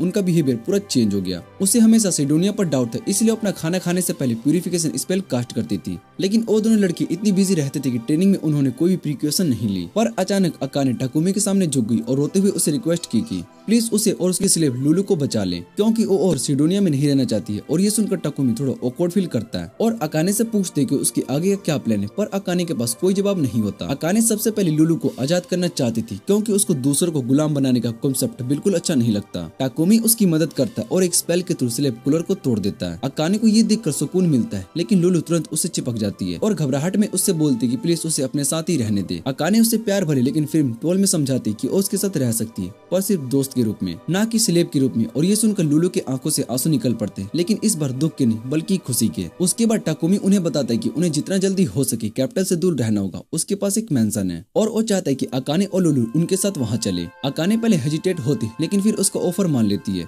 ज्यादा टाइम वेस्ट किए बिना टाकुमी अपनी कैरेज निकालता है और फिर फुल स्पीड में अपनी मेंशन की तरफ निकल पड़ता है। रास्ते में मैनी और मारिया अकाने के लिए क्रीम स्ट्यू बनाती और सर्व करती है। अकाने जब देखती कि ये बिल्कुल उसके वर्ल्ड के फूड जैसा लग रहा है तो वो बिल्कुल शॉक हो जाती है और वो जैसे ही एक बाइट लेती है उसके आंखों से आंसू निकल जाते हैं क्योंकि वो बहुत ही डिलीशियस होता है। घर पहुंचने के बाद टाकुमी अपनी सारी लड़कियों को बुलाता है और हर इंपॉर्टेंट अनाउंसमेंट करता है। वो उनके स्लेव्स कॉन्ट्रैक्ट्स को भी अभी तोड़ने वाला है और सब लड़कियां तुरंत गुस्सा हो जाती है क्योंकि पहले भी ये बकवास कर चुका था। लेकिन टाकुमी उन्हें बोलता है कि पहले उसकी बात पूरी सुनो। वो कहता है कि वो चाहता है कि सब उसके साथ रहें, पर एज अ फ्रेंड ना कोई स्लेव, इसलिए कॉन्ट्रैक्ट की जरूरत नहीं है। ये सुनकर लड़कियों का गुस्सा थोड़ा कम होता है और जब कॉन्ट्रैक्ट टूटता है तो कोई भी उसे छोड़कर जाने का नाम नहीं लेता है। इसके बाद टाकुमी अकाने के लिए 2 होली सोर्ड बनाता है, पर तभी उसके सामने एक गिल्ड मैसेज आता है जो अभी बी रैंक और उसके ऊपर के एडवेंचरर्स को बुलाने के लिए भेजा गया था। रीजन, एक नया टाउन में मोस्ट स्टैम्पेड हो रहा है। टाकुमी और उसकी टीम बिना टाइम वेस्ट किए तुरंत गिल्ड पहुंचती है। वहाँ लोइंग फेंग पार्टी ऑलरेडी प्रेजेंट होती है और उसके साथ में गिल्ड मास्टर भी होता है। टाकुमी उससे सिचुएशन के बारे में पूछते हैं तो पता चलता है कि एक मोस्ट स्टैम्पेड टाउन की तरफ बढ़ चुका है। नाइट कैप्टन ने गिल्ड से अपने बेस्ट एडवेंचर्स को भेजने को कहा, लेकिन ज्यादा हाई रैंकिंग एडवेंचरर्स ऑलरेडी दूसरी क्वेस्ट में बिजी थे। टाकुमी थोड़ा कंसर्नेड होता है, लेकिन रिसेप्शनिस्ट उसे इंश्योर करती है कि जो 3 पार्टीज इस मिशन के लिए सिलेक्ट हुए हैं वो अकेली नहीं बल्कि 100 पार्टीज के बराबर है। जैसे ही 3 पार्टीज का लीडर होता है, लोइन फेंग का लीडर रील एकदम से पैनिक में आ जाता है। उसको पता होता है कि थर्ड पार्टी कौन होने वाली और वो बिल्कुल भी उसके साथ डील नहीं करना चाहता। और तभी थर्ड पार्टी क्रिम्सन गिल्ड में एंट्री मार लेती है। उसकी लीडर मेरेलिडा अपने सभी मेंबर को इंट्रोड्यूस करवाती है। ये एक ऑल गर्ल्स का ग्रुप होता है जो कि सिर्फ फीमेल एडवेंचरर से बना था। और टाकुमी की पार्टी लोइन फेंग को ग्रेट करती पर जानबूझकर रील को इग्नोर करती, सिर्फ उसको इरिटेट करने के लिए। गिल्ड मास्टर बिना किसी देरी के उन्हें ऑर्डर देता है कि तुरंत नए टाउन की तरफ निकले और सिचुएशन को हैंडल करे जब तक कि नाइट ऑर्डर्स वहां पर नहीं पहुंच जाता। टाकुमी बिना टाइम वेस्ट किए अपनी कैरेज में टीम को लेकर निकल पड़ता है, लेकिन वो अकाने और लुलू को मेंशन में ही छोड़ देता है और टाइटन को उसका गार्ड बनने के लिए कहकर वहां से चला जाता है। कैरेज के अंदर टाकुमी सोफिया को एक होली सोर्ड देता है जो कि उसने ही बनाई थी और बताता है कि उसने इस बार एक नहीं बल्कि 2 अलग अलग स्पेशल सोर्ड्स बनाई है। सोफिया के पास वो सोर्ड होती है जो शुद्ध स्पेशल डैमेज देती है, जबकि टाकुमी की सोर्ड ओपोनेंट्स को सिर्फ एक ही छोटी स्क्रैच से ही मेंटल डैमेज देती है। जल्दी वो नए टाउन के अंदर पहुंचते हैं और टाकुमी कॉन्फिडेंट होता है कि उनके पास अभी थोड़ा टाइम है क्योंकि इतनी ऊंची दीवारों को क्रॉस करना किसी मोस्टर के बस की बात नहीं है। लेकिन उसका शौक तभी टूट जाता है जब वो देखती कि हजारों लिजार्ड मोस्टर ऑलरेडी दीवार के ऊपर पहुंचने वाले, साथ ही जमीन वाले मोस्टर्स भी दीवार पर चढ़ना शुरू कर चुके थे। समय गंवाने का कोई ऑप्शन नहीं था तो टाकुमी और उसकी टीम तुरंत मोस्टर पर अटैक करना शुरू कर देते हैं। वो एक तरफ से मोस्टर की काउंट कम करना शुरू करते हैं, जिस वजह से गार्ड्स को भी उनकी हेल्प मिलती है और वो गेट्स को उनके लिए खोल देते हैं। अंदर पहुंचते से तीनों पार्टीज अलग अलग जगह पर मॉन्स्टर्स का सफाई करने के लिए स्प्लिट हो जाती है। टाकुमी और उसकी लड़कियां पूरी रात मॉन्स्टर से लड़ती है, पर सुबह तक उनके साइड के सारे मॉन्स्टर्स खत्म हो चुके होते हैं। जैसे ही विलेजर्स अपने घर से बाहर निकलते टाकुमी का शुक्रिया अदा करते। टाकुमी तुरंत रीवा और मैनी को विलेज का इलाज करने के लिए भेजता है, जबकि बाकी टीम को लेकर दूसरी पार्टीज की मदद करने निकल पड़ता है। जब वो टाउन के दूसरे साइड पर पहुंचता है तब वो देखते हैं कि एडवेंचरस ऑलरेडी दीवार पार जंगल की तरफ देख रहे होते हैं। उनमें से एक बताता है कि सारे मॉन्स्टर्स एक साथ जंगल की तरफ वापस आ रहे हैं, जो कि काफी अजीब बात थी क्योंकि मॉन्स्टर्स इतनी स्मार्ट प्लानिंग नहीं करते। एडवेंचरस ये भी बताते कि रात के दौरान मॉन्स्टर्स बहुत ही इंटेलिजेंट तरीके से लड़ते हैं। जब भी एडवेंचरस रेस्ट करने की कोशिश करते हैं मॉन्स्टर्स अटैक कर देते हैं, और अगर कभी उन्हें लगता है कि वो हार रहे हैं तो वो तुरंत भाग जाते हैं। टाकुमी सोचता है कि शायद से उन्हें कोई लीड कर रहा है, लेकिन एडवेंचरस की थ्योरी काफी अनबिलीवेबल होती है। तभी टाकुमी एक थ्योरी बताता है, हो सकता है कि हीरोज का समनिंग रिचुअल परफॉर्म किया गया था, तब जो एनर्जी जनरेट हुई थी तब उनमें से कुछ मॉन्स्टर को म्यूटेट इवोल्व कर दिया गया। ये बात सबको और ज्यादा लॉजिकल करती है। इसी पहले सिडोनिया के एम्पायर को भी मॉन्स्टर सेंटीपेड की खबर मिलती है, जो सीधा बार्सुला के किंगडम में नई टाउन को टारगेट कर रहा था। इंपीरियल इस सिचुएशन को एक मौका समझता है अपने दुश्मन देश को वीक करने का। तभी उसकी बेटी एलिजाबेथ एक और डेंजर सजेशन देती है। वो कहती है कि सिर्फ बार्सुला किंगडम पर ही नहीं बल्कि उन्हें एलिसिस किंगडम पर भी अटैक करना चाहिए ताकि वो हेल्प नहीं भेज सके। इंपीरियर को ये आइडिया पसंद आता है और वो एलिजाबेथ को परमिशन दे देता है। वो हीरोज को अपने प्लान के मुताबिक अपने पड़ोसी देशों पर अटैक करने के लिए भेजे। टाउन के अंदर सब घायलों को हील कर रहे होते जबकि सोफिया मॉन्स्टर पर नजर रखती है। तभी रीवा वहाँ पर आती है और वो सभी के लिए लंच लेकर आती है, पर साथ ही वो जरूरी बात भी बताती है। टाकुमी फिर से एक नंबर का इडियट बन रहा है और सारे पॉइंट्स घायल लोगों को दे रहा है बिना सोचे समझे कि अगर फाइट और लंबी चली तो उसके पास खुद के लिए कुछ भी नहीं बचेगा। ये सुनकर सोफिया गुस्से में टाकुमी के पास जाती है ताकि इस पागल इंसान को थोड़ा समझा सके, लेकिन ये मोरन एकदम कैजुअली होता है, मैं बस चोट नहीं खाऊंगा। सोफिया इस बकवास लॉजिक से बिल्कुल भी इंप्रेस नहीं होती, पर उसे पता होता है कि टाकुमी हमेशा से दूसरों की चिंता अपने से ज्यादा करता है, और इसी वजह से वो डिसाइड कर लेता है कि अगर जरूरत पड़ी तो अपनी जान भी दांव पर लगा देगा, पर टाकुमी को कुछ भी नहीं होने देगा। जल्दी टाकुमी विलेजर्स की सेफ्टी का प्लान डिस्कस कर रहा होता है। तभी मैं पर अलर्ट देती कि मॉन्स्टर्स वापस आ गए। सब तुरंत लड़ने के लिए बाहर निकलते और टाकुमी सभी स्ट्रेटजी को बताता है। सबसे पहले मैजिक से मॉन्स्टर पर वाइड रेंज अटैक करेंगे और फिर क्लोज कॉम्बैक्ट में जाकर उन्हें खत्म करेंगे। पहले तो पावरफुल स्पेल्स का धमाका होता है, फिर सब मॉन्स्टर्स पर टूट पड़ते हैं और मॉन्स्टर्स पहले हटने लगते हैं, और तभी एक अजीब सी चीज होती है। एक बड़ा सा ड्रैगन लाइक मॉन्स्टर सामने आता है जो कि दूसरे मॉन्स्टर को खा लेता है और बड़ा हो जाता है। ये देखते ही सबको समझ में आता है कि 2 हेडेड ड्रैगन है इन मॉन्स्टर्स का बॉस, जो कि इन्हें एक आर्मी की तरह कंट्रोल कर रहा था, और बिना किसी वार्निंग के वो ड्रैगन सीधा सोफिया को टारगेट करता है। टाकुमी 1 सेकंड में बिना टाइम वेस्ट किए उसे बचा लेती है, लेकिन सोफिया डिसाइड कर लेती है कि वो ड्रैगन को टाकुमी से दूर ले जाएगी और वो बिना रुके ड्रैगन पर अटैक करने लगती है, और गुस्से में आकर ड्रैगन उसका पीछा करने लगता है। लेकिन तभी ड्रैगन अपना फायर ब्रीथ यूज करता है और सोफिया सीधा जमीन पर गिर जाती है। टाकुमी की बाकी लड़कियां तुरंत एक्शन में आ जाती है और वो ड्रैगन को जंजीरों से बांध देती है और फिर अपनी फुल पावर के साथ अटैक करना शुरू करती है। घायल सोफिया अपनी स्वॉर्ड को तुरंत टाकुमी की तरफ फेंकती है और टाकुमी दोनों मैजिक स्वॉर्ड्स को अपनी पावर से कंबाइन करके एक ही अटैक में ड्रैगन का काम तमाम कर देता है। लेकिन उसके बाद सोफिया बेहोश हो जाती है और टाकुमी बिना किसी देरी के उसके पास पहुंचता है और तुरंत उसको हील करने लगता है। गुस्से में उससे पूछते कि इतनी स्टूपिडिटी क्यों की, और हल्की सी मुस्कुराहट के साथ सोफिया एक लाइन बोलती है, मैं बस तुझे प्रोटेक्ट करना चाहती थी। टाकुमी गुस्से से सोफिया की तरफ देखता है और वो कहता है कि अपनी जान क्यों बेकार में मत गवाओ। जैसे ही उसका हीलिंग कंप्लीट करता है तभी बाकी सभी वहाँ पर आ जाते हैं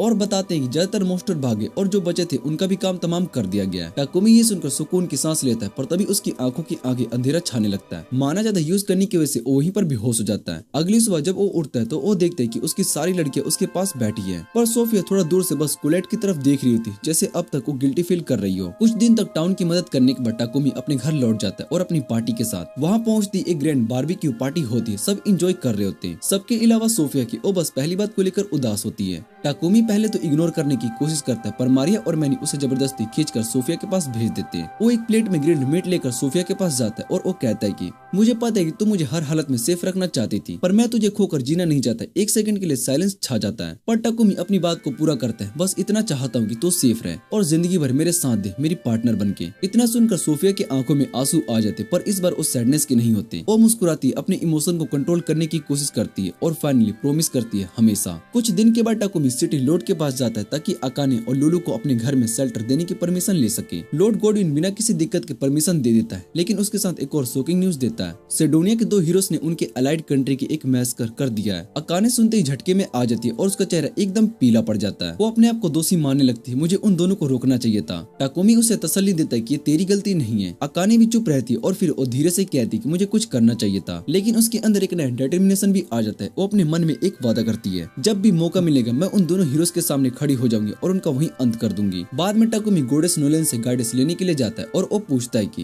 क्या आपने मुझे पास्ट में इसलिए भेजा था ताकि मैं समन हीरोज की तबाही को रोक सकूं। लेकिन नोलन कोई सीधा जवाब नहीं देती, बस इतना कहते कि अब सब कुछ तेरे ऊपर है टाकुमी। टाकुमी उसकी तरफ देखता है और फिर एक स्ट्रॉन्ग वॉइस में कहता है कि मैं इस दुनिया को प्रोटेक्ट करूंगा क्योंकि यहाँ पर बहुत कुछ है जो मैं प्यार करता हूँ। ये सुनकर नोलन के चेहरे पर एक हल्की सी मुस्कुराहट आ जाती है। तो फिर दुनिया का सबसे महान एल्केमिस्ट बन, यही एक तरीका है जो कि तू ग्रो करेगा और ये दुनिया हमेशा सेफ रहेगी और तरक्की करेगी। इसी के साथ ये सीजन यहीं पर एंड हो जाता है। अगर आपको ये वीडियो अच्छी लगे तो वीडियो को लाइक करना ना भूले और चैनल को सब्सक्राइब जरूर कर देना। तो मिलते हैं अगली वीडियो में।